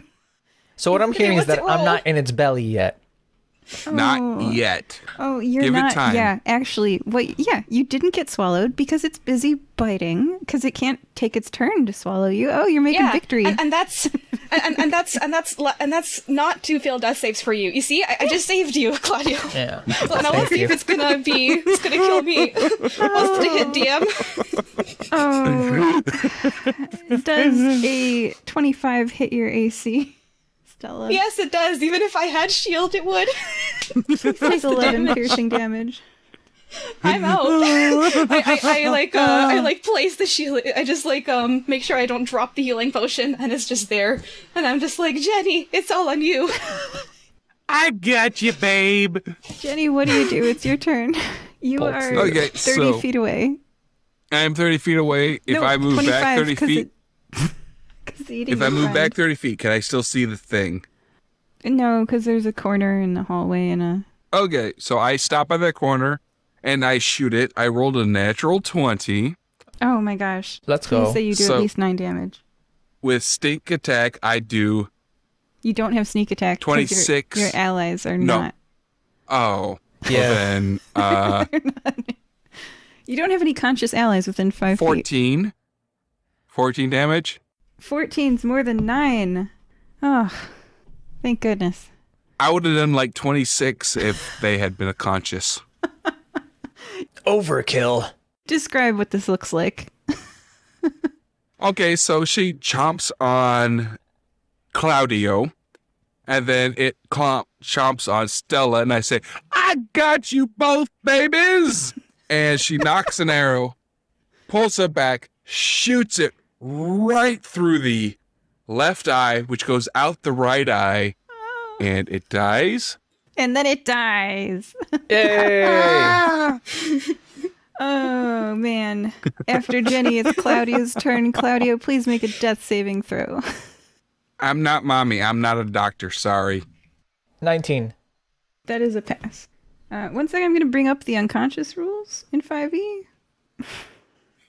We don't use these very often. Yeah, so basically when someone's unconscious, they make a death save. A fail is below a 10, a success is 10 or above, and you get, after 3 successes, you stabilize with 0 hit points. On a natural 20, you get 1 hit point. On a natural 1, you get 2 failed death saves. If it's 3, you're dead, and if it's 3, you're stable. Okay. All right, well, that's 1 pass for Cloudio. Stella. Well, that's because you don't usually go for a TPK with a level 1 crew. Oh, well, sometimes people run up to snakes. What can I do? All right, Stella, please roll a death saving throw. I tanked for 2 rounds. Yeah, you did. 17. Okay, that's another pass. Skipping the snake's turn. Jenny, it's your turn. Well, Got a Jenny healing doesn't potion on top of me. Well, Jenny doesn't have a healing potion, and all she's thinking about is the lump in the snake, so she cuts out the lump in the snake. Oh, okay, that takes you a full turn. 1 lump removed. Who said you weren't a doctor? Mommy. A black dragonborn covered with snake insides emerges. Hi, I'm Jenny. They are unconscious. Oh, sorry. Cloudio, we're back to you. That took Jenny all turn. Let's go. All right, here we go. 17. That's 2 saves so far. Well, you're doing great. Stella, Let's go. it's your turn. Oh, I got a 1. That's 2 failed death saves for me. Oh, no! Jenny, you would say that Stella, like, gasps and coughs out blood. It looks real bad. Looks real I've bad. got a healing potion right on top of me. What's wrong with you? And Jenny, it's your turn. I've got a healing potion on top of me. I cut out the guy of the snake. He's breathing. Stella, gag on this. And she pours the healing potion down her throat. That's the weirdest way to deliver that, but okay. That's the point. No, I know, I get it. Yeah. Stella, you received, is it a normal healing potion? Is it 2d4? Yes, just a regular one. Plus 2 or plus 4? Yeah, 2d4 plus 2. 2d4 plus 2. You receive, oh, really? That's sad. Okay. 7. I am just boosting that a little bit myself. I think you deserve 7 hit points. Thank you. You're welcome. Especially since she gagged on it. Yeah, I just like wake up spluttering both blood and healing potion. I'm just like, what am I gagging on? I just like, what am I gagging on? I saved your life. I'm just like Mommy. Thanks, Jenny. And then spits out the healing potion. You're following in your mommy's footstep. Don't spit that out. You need that. You need that. I swallow it again. Cloudio, it is your turn. Please make a death saving throw. 18. That's 3. Cloudio, you're stable all on your own. Roll a d4, please. A D4? Mm-hmm. 4. You will wake up in 4 hours with Damn 1 hit point. It should have been lower. Can Jenny go over and smack his face a couple of times? Do a health check to see if she can wake him up. No, Oh, okay. Thank you. that's not how that works. I just read the rules. It says stabilizing That's creature. okay. Yeah, you're at 0 hit points until 4 hours passes, unless you receive healing, and then, yeah, you are... Yeah. All right. Yeah. I'm gonna look at Jenny and I'm gonna say, after I finish like drinking the healing potion, I'm gonna say, oh, thank you. You literally saved my life. Oh, did you kill the snake too? You're awesome. Yes, I am. So, like, your mom's a doctor, right? Yeah. We should get these people to your doctor or your mommy or your mommy here. Yeah. What's the quickest way to do that? Well, Mommy does have this magical horse that does the teleportation spell, but she does not believe in, or he does not believe in, communication stones because he thinks the government tracks him and stuff. So there's really no way to communicate with him. So we gotta have to drag him over there. I mean, I'm not that strong. I'm tall, but I'm not that strong. Are you strong, Jenny? Oh, heck you look a yeah. lot. Look okay, at me. Maybe you can carry him. And then aren't there like more people that need treatment? Just him and the guy that got eaten. Oh, can you carry 2 people? Oh, I can carry as many as I want. All right. Well, let's get everyone who needs healing. What's your strength scoring? +3. For carrying capacity, it says, multiply your strength score by 15 pounds. So what's your strength score? 16 +3. Okay, so 16 times 15 is 240 pounds. You can carry a maximum of 240 pounds. So I can carry one and drag the other? All right, wait, are you a large-sized creature? No, it's medium. Medium. Yeah. Yep. 240. Yeah, everything else is just flavor. I think. I don't know. That is according to, since if in case I'm wrong, makeaskillcheck.com. Thanks, makeaskillcheck.com. Claudio, how much do you weigh? 210. Okay, so I'm carrying Cloudio and dragging the dwarf. Dragonborn. Or dragonborn. Lots of Dragon the dragons! Dragonborn. Yeah. Hey, actually, I'm gonna think, like, maybe we can make, like, a stretcher or a litter or something, so at least you're not dragging him on the ground, because, that might do some damage. So, like, here, do you want to, like, MacGyver it? She looks around the room. Go ahead and make a perception check. MacGyver's, like, as I make the perception check, I'm saying, like, oh, MacGyver's this cool guy I know who just, like, makes stuff out of everything. I can make a now. stretcher out of the skin of the snake that I just killed. Oh, that would make it perfect. Because, I'm butchering the heck out of it. And that is a 16 on perception, as I say all these. You see a closet of clothes, a window that looks out onto the lawn and the porky person, and a bed. His bed. All right, well, I guess we can string something together from the snake skin and the clothes, and then I'm going to first of all, use prestidigitation to clean myself up and make myself look pretty. I'm going to get my spare outfit out and just, change into it, so I look perfect and pretty and stuff, and it covers my wounds. And then I'm going to, help Jenny fashion a stretcher thing I mentioned before. Yep. Jenny's just going to take a section of the snake, put them both on it, and drag it out. Hey, can you prestidigitationize me and make me pretty too? Oh yeah, you bet, girl. And then I'm going to prestidigitation Jenny for the next little while. And I'm not going to prestidigitation Cloudio or the other person, because I want them to look like they, are... I want them to get medical care as soon as possible. In fact, I'm going to make them look worse. They're still bleeding. I'm going to make it look like that to get the greatest urgency. I can do that too. I can just punch him a few times. Oh, that wouldn't be good, because you might send them back over to the other end. I don't know much about medicine, but I know that's not a good thing if you punch someone who's already unconscious and has lost blood. So maybe just make them look like they're bleeding, not actually make them bleed. Well, there's plenty of blood from the snake. Oh, yeah. So let's get them some medical treatment. And I'm gonna look at the porky person and say, hey, since we're the fire-breathing kittens, we do work for pay, so I think pay for a us. job like this, it would be around 100 gold, 200.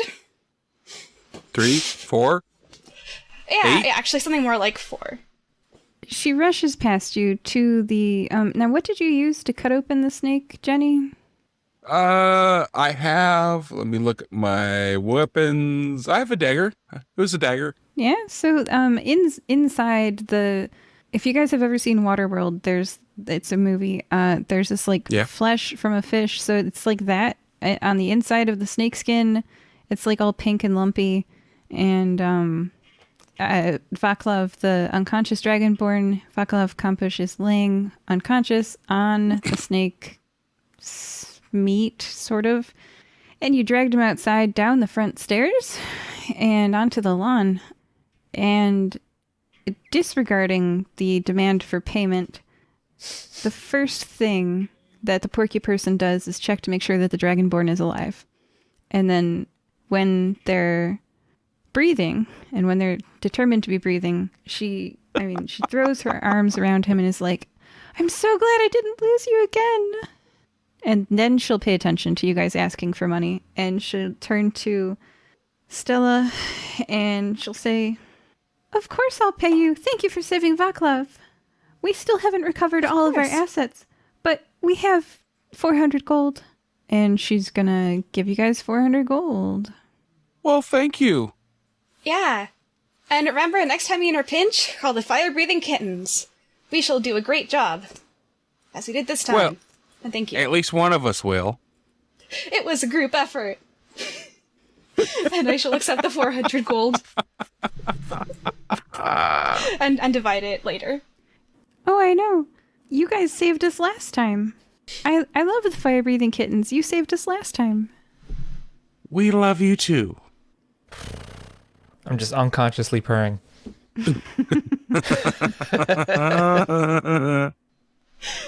Unconscious purring sounds. So, let's get some medical attention for these guys, alright? Sorry, Let's I was take 'em to drunk and mama. I'm sober, so my tongue needs to like, adjust to it, alright? We'll just take him to mommy. Perfect. So we take them to Jenny's mommy, Dr. Crud. Okay. You do that. You drag people down a unpaved road on a snake carcass. Yep. And I believe I was being carried. Absolutely. No. I'm gonna roll. Oh gosh. Because of your The best decision. service! Because of your decision, Vaclav slips into a coma from which your mom is not going to be able to revive him. Goblin parts. Yeah. You know how I said nothing carries over from one season to another?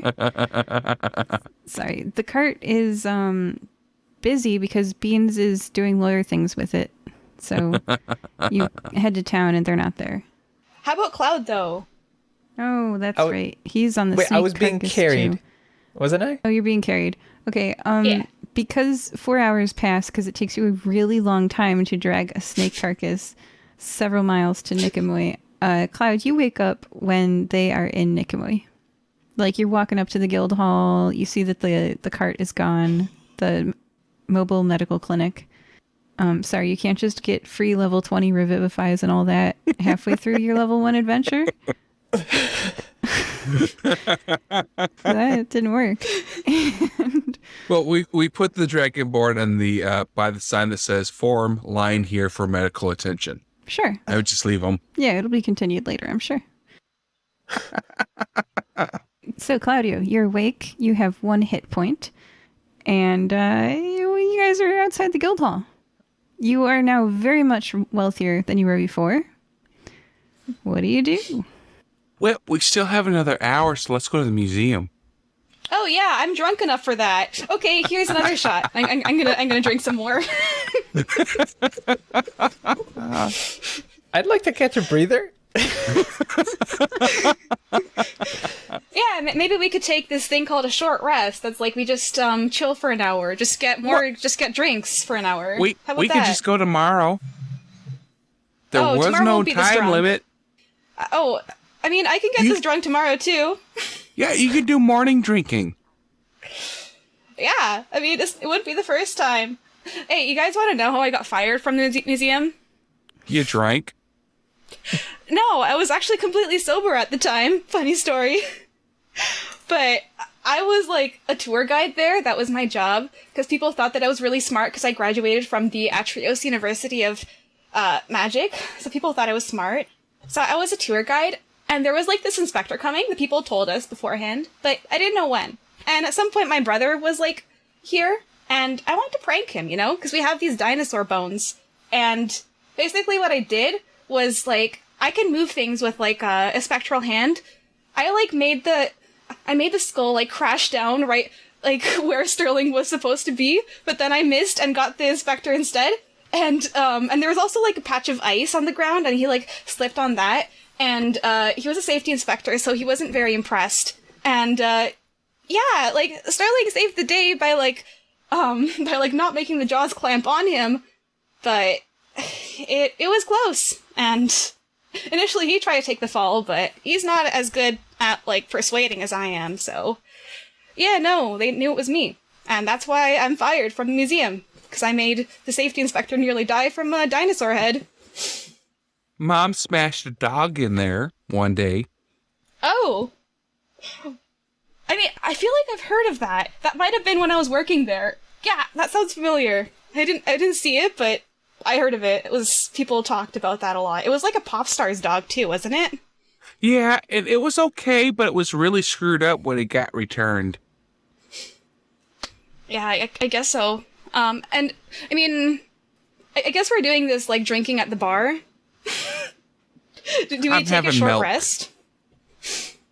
Oh, no, we'll go tomorrow. We'll take a long rest. Oh, yeah. Cloudio here needs to recover. Yeah, he got messed up. I still don't even know how I got here. I dragged you. Did you? On the corpse of a snake. Well, I mean, Jenny actually carried you, and then dragged this other person. That person's not doing so hot. You got lucky because Jenny dragged you. Or carried you. Snake! What am I saying? Snake boots! Snake boots for all! We're gonna have the best snake boots from that. Like, I just love scales. It's just like my fashion, you know? Gotta embrace your heritage, right, Jenny? Dragons, babe! Fist bump. I'm just drinking while all of this happens.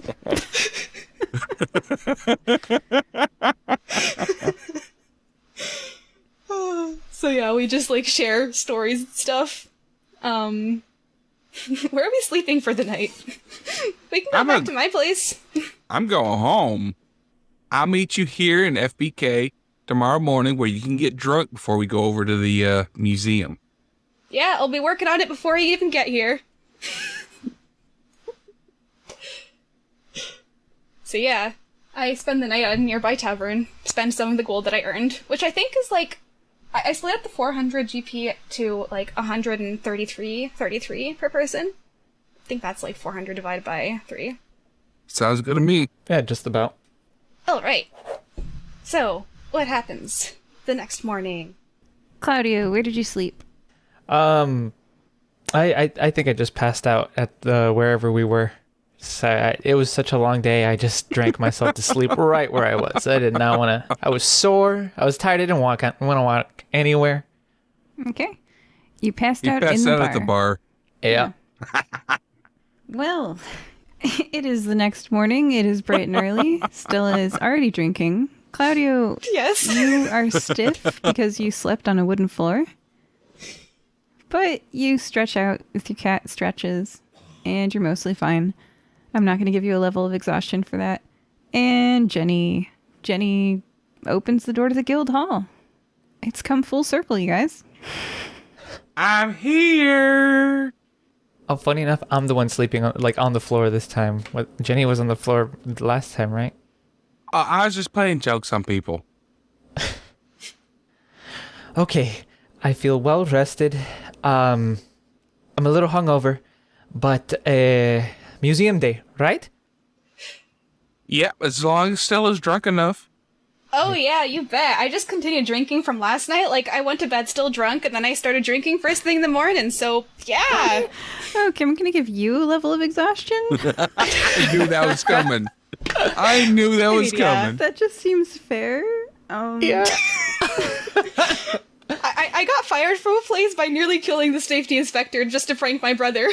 So I gotta be very drunk to get to go back.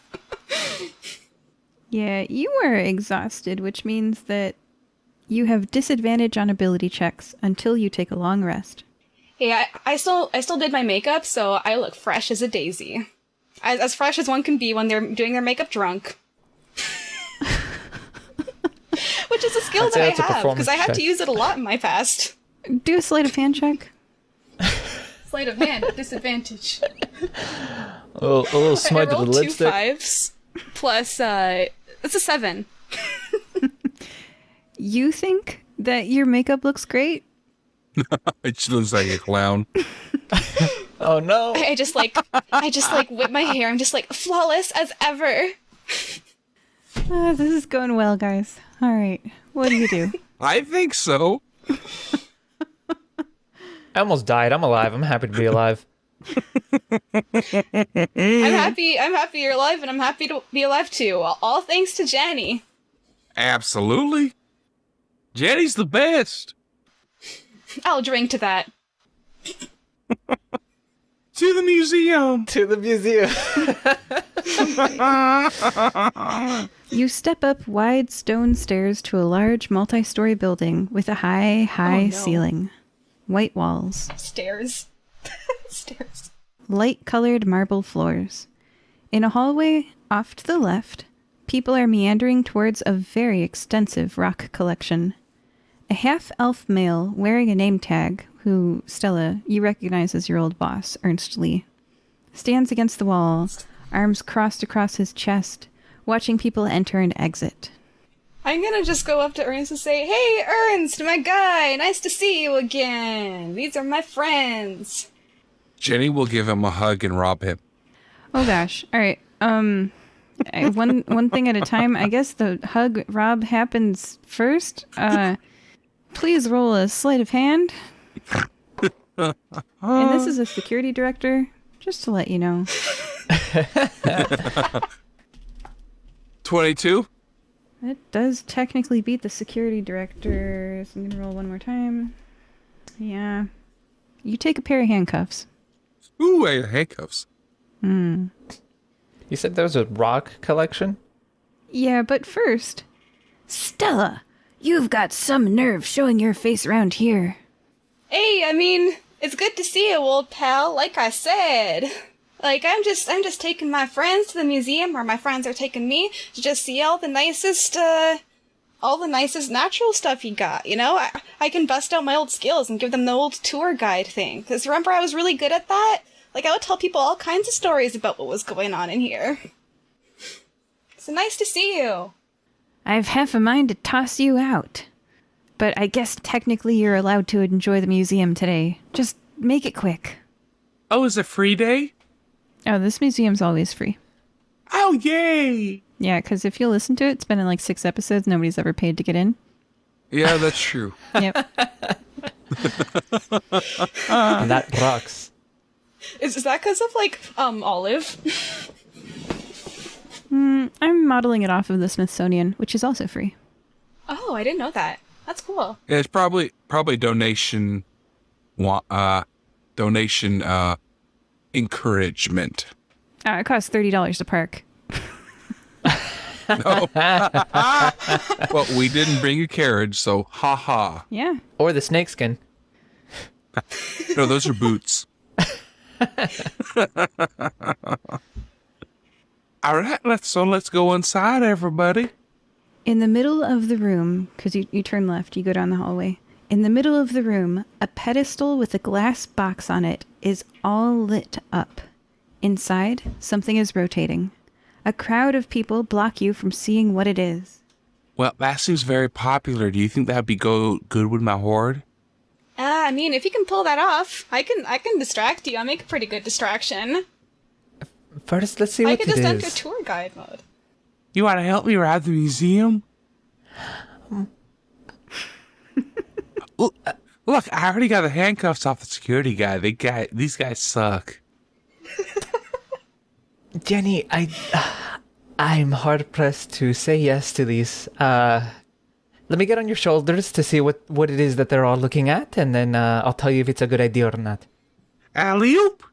All right, climb up on Jenny's shoulders. Oh yeah, you are so high up on, I guess it's a 10-foot tall half dragon, half elephant, and you're like 6'5" or something like that. So your head, I mean, if this wasn't a 2-story room, your head would hit the ceiling. But because it's a 2-story room, you can see past the pedestal at a plaque on the wall, and you can also see the pedestal. Which do you look at? The pedestal. Rotating on the pedestal, shining, glittering under bright lights, is a clear quartz stone with long, straight gold needles spiking through it. The light reflects off each of those needles, bouncing off enchantingly off this necklace. Ooh, pretty. Oh, is it good enough to steal? Yes. Okay, let's do it. Let's do it. I'm going to have the crowd make a perception check so you guys are talking about it out loud. Oh, no. Several of the people stare at you, side-eyed. I'm going to do a dramatic fall. Even more of the people stare at you. There are 6 people around this room. It looks like 3 of them are a family of halflings. A couple. They are wooden animated mannequins. And one of them is an old woman. I can take her. She's smiling with her mouth closed. You said I'm gonna stand up and say, oh, as I was explaining to you guys, this necklace is actually stolen from the Queen of Blah-de-Blah. You know, it's a very far away kingdom, and this queen was like very rich. And then I start going off on like a story about like how this was stolen from someone. I'm like, oh, you guys must not have heard me earlier because there was a bit of clamor in the crowd. But like, yeah, we're just talking about the history of this thing. Oh, I know Blah-de-Blah. That Blah-de-Blah is awesome. Oh man. All right. So the child of the halfling family, who's at that age where they know how to talk, but they don't know when to talk, points to the plaque and says, "No, it's not," and is like trying to help. And they know how to read. And they're like helping you, and they say, "The Niqamui Museum of Natural History was gifted this necklace by the Kampush estate. See?" Yeah, you see, that's the history that they want you to know. You know, like, they don't want you to know the real history. This was stolen from, like, this is a cultural relic stolen from its people, and it needs to go back, or else there will be dire consequences for this country. Make a persuasion check with disadvantage because you are exhausted. Are you trying to recruit the kid into Ocean's 11? I think she is. Hey, why not? Why not? Little fingers can get past Is anything. this persuasion or deception? Your choice. I'll go with deception, and I rolled a 1, so that's a 6. Oh, Was that a natural one? Yeah, it was a natural 1. Oh. What would a child do? Oh, this is such a well-meaning little brat. They go, "Mommy! Mommy! The dragon elf is trying to steal the gem!" And Ernst Lee, your old boss, comes in from outside I'm not with her. and reaches for his handcuffs. so you're telling me Not she's there. And they're not there. And you guys all have one surprise round to react because they're looking for their handcuffs. What do you do, everybody? How far away is, like, the pedal store from us? 10 feet. And there's an old lady between you and it. Are there any? So we're in a room, right? Yes. How many doors and windows are in this room? There are no windows. There's a door with a security guard, and there's a door to more rocks. But it's not a door, it's like a doorway. Like a passing. Okay. Oh yeah, can I, like, I have an idea. So I'm gonna, like, turn to these guys, and I'm gonna say, alright, one of you, I'm gonna, like, try to, say it like, alright, one of you is strong, can you try to break the thing? I'm gonna get it out, I know how, I can do that from far away, and, one of you maybe run that way, I'm gonna point toward, like, the window. There's no window. Oh, no window. No window. Oh, no window. Never mind, I'm gonna point toward, like, an exit. So I've got a plan. I've got Mage Hand. So if someone, like, breaks the display. I would like to ask where you're pointing, so just hold on a second. So there's 2 doorways. One of them has Ernst Lee, who fired you, and one of them has more rocks past it. So just which one did you point towards? The one with more rocks. Okay. Got it. Continue with your plan, everybody. Jenny hides Where do you hide? You are 10 foot tall. Within the crowd. Okay, you run towards the 3 halfling people, 1 small child, and 2 parents, and you try to stand behind them. Fit in seamlessly. The wooden mannequin people look at you. Okay, Cloudio, it's up to you. Do you smash and grab? What do you do? I do not want to add freaking, like, to my charges. I don't want to meet my man Garrix in the jail. So I'm going towards Ernst Lee, like the direction he's coming in, but I want to try to, like, jump over him. Absolutely, make a jump. Actually, you're a tabaxi, right? Yes, I am. Don't you have that tabaxi running thing? What is it? I have feline agility. Hold up. Okay, describe what happens. You succeed because Heck yeah. Yeah, you have a racial bonus to this. This is kind of what you're made for. You catbird. All right. So I'm just gonna run over him and, like, just like do some, like, fancy flips before I get to him, and just, like, you know, somersault over him and, like, give him a little tap on the forehead with my tail as I leap over him. Nice. Do you make a disparaging remark about dragons as you do? No. I love dragons now. Okay. You better not. Just wondering. Okay. All right, you are successfully past Ernst Lee. You are in the main lobby. There's nothing between you and that outside. Sweet, sweet blue sky freedom. Jenny, you are hiding behind a halfling family. And I don't think we've gotten a reaction. Spoken words are free actions. So, Stella, one of your gang has bolted. The other one's hiding real good. What do you do? I am going to do the thing where I pretend that something's gonna happen. I'm gonna start running toward the place that I saw, but I'm gonna just pretend that I start running. I kind of when you do the freezing thing, deciding where to go. I'm gonna start toward that direction so that he thinks that I'm gonna go in that direction. So is that deception? What? Sure. Oh, she's Roll going deception. to jail. Roll with disadvantage because of your exhaustion. My dice are my dice hate me today. That's an 11. He can make 10. a judgment based on that. I'm gonna roll for him. Yeah, It's a 10 actually. Yeah. So yeah, okay. And then what do you actually do? I actually start running toward him where Cloud is going. I kind of faint, and I faint as if I'm going somewhere, and then I go somewhere else. And it's toward him. Okay, so he sees your feint towards deeper in the museum, and he sees that you're actually running towards him, and he makes the choice to interact with you less, to let you run past him. Okay, I was ready to do something. He's like, please leave. And I am leaving. I'm continuing to run. Screw this. I mean, I've got people that can bail me out of jail, but I don't want to spend another night in jail. Dr. Fred killed a dog here. Jenny, you've just tried to steal a necklace. Ancient relic. She hasn't tried to steal anything yet. She's hiding. You're hiding behind a halfling family. What do you do? It's back to you. You're the only one left in the room. Oh, I'm pickpocketing the halfling family. Great. I'm going to roll 3 perception checks for them, 2 for the wooden mannequins, 1 for the hag, and 1 for the security guard looking at you. I thought the security guard was looking at Stella. Okay, that's 1 less. Sure. I mean, I'm very captivating. I'm drunkenly running past him, thinking I'm invincible. Yeah. What's your sleight of hand, Jenny? You would not believe it if I told you. I mean, you're going to have to say something. It's a natural 20.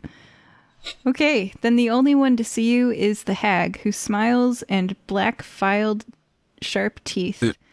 And winks at me. She approves. She loves it. She winks. Yes, just like Cloudio did. And you take, going back to that random item generator that I'm just going to have to use every game with you. Yes, you are. A few pieces of straw. She needs her hoard. She has to have her hoard. Oh, this is Some perfect. You take a tiddlywinks. child's train toy.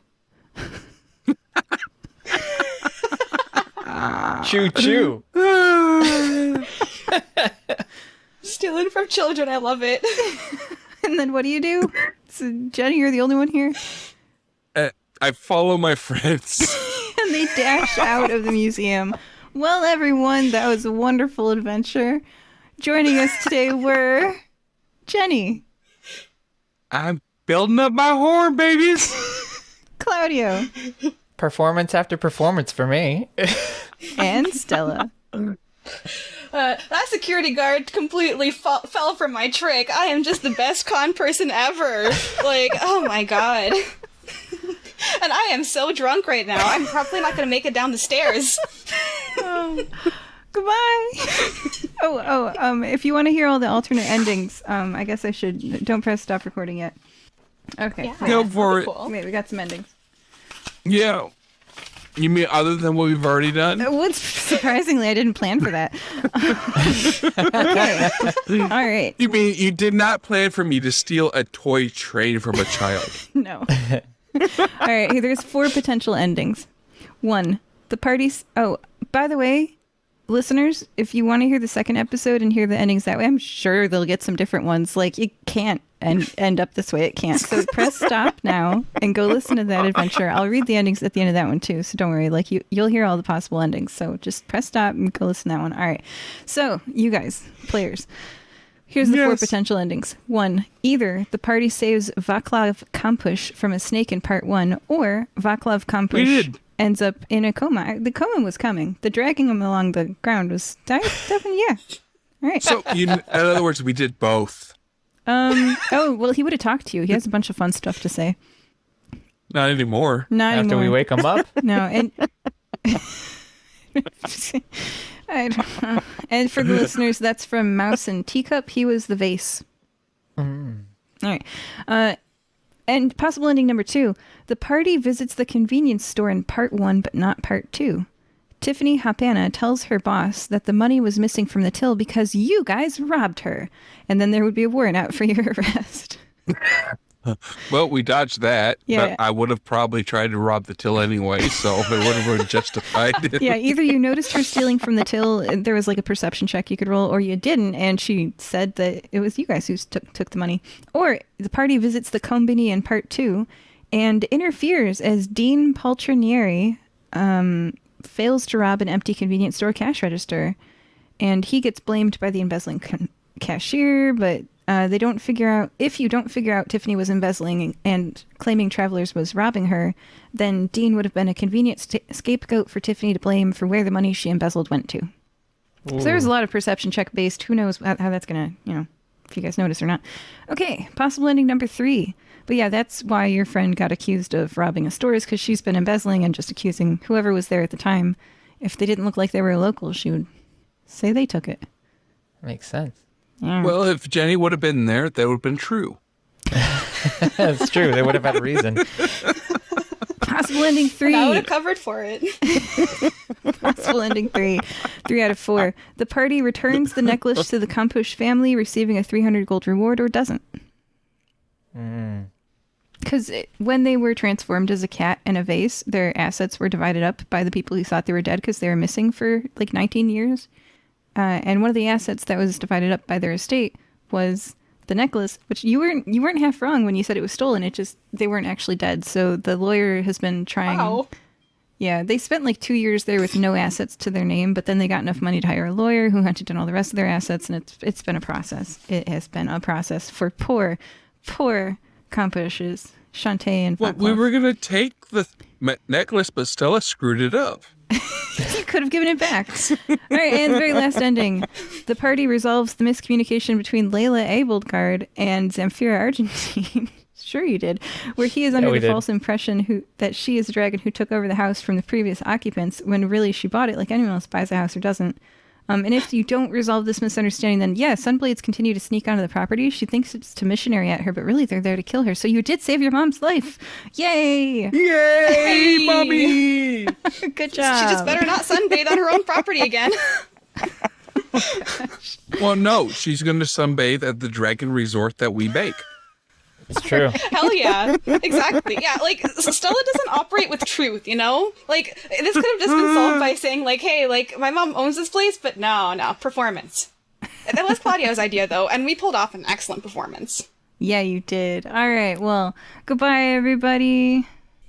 Bye-bye. Bye. 5 stars. This episode definitely deserved it. Oh, yeah. Chaos crew. Chaos crew.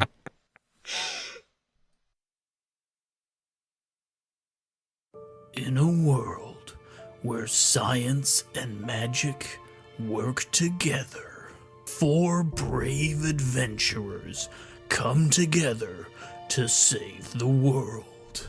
Featuring Blake Callahan as Brim Spellsling. I've done an oopsie. Michael Beige as Peregrine Telford. When I rolled over, my blanket popped off, revealing my bare butt cheeks. Nadia Signo as Betty Redborough. Oh no, okie dokie. Oh dear, okay. Michael Angoff as Tony Spark. Big anime eyes are looking up at you. You're not alone, I'm right here. And Zach Russell as the Dungeon Master. Nor have I had a member of the Insane Clown Posse expose themselves to me, which is very good. This is Dungeons and Dipshits.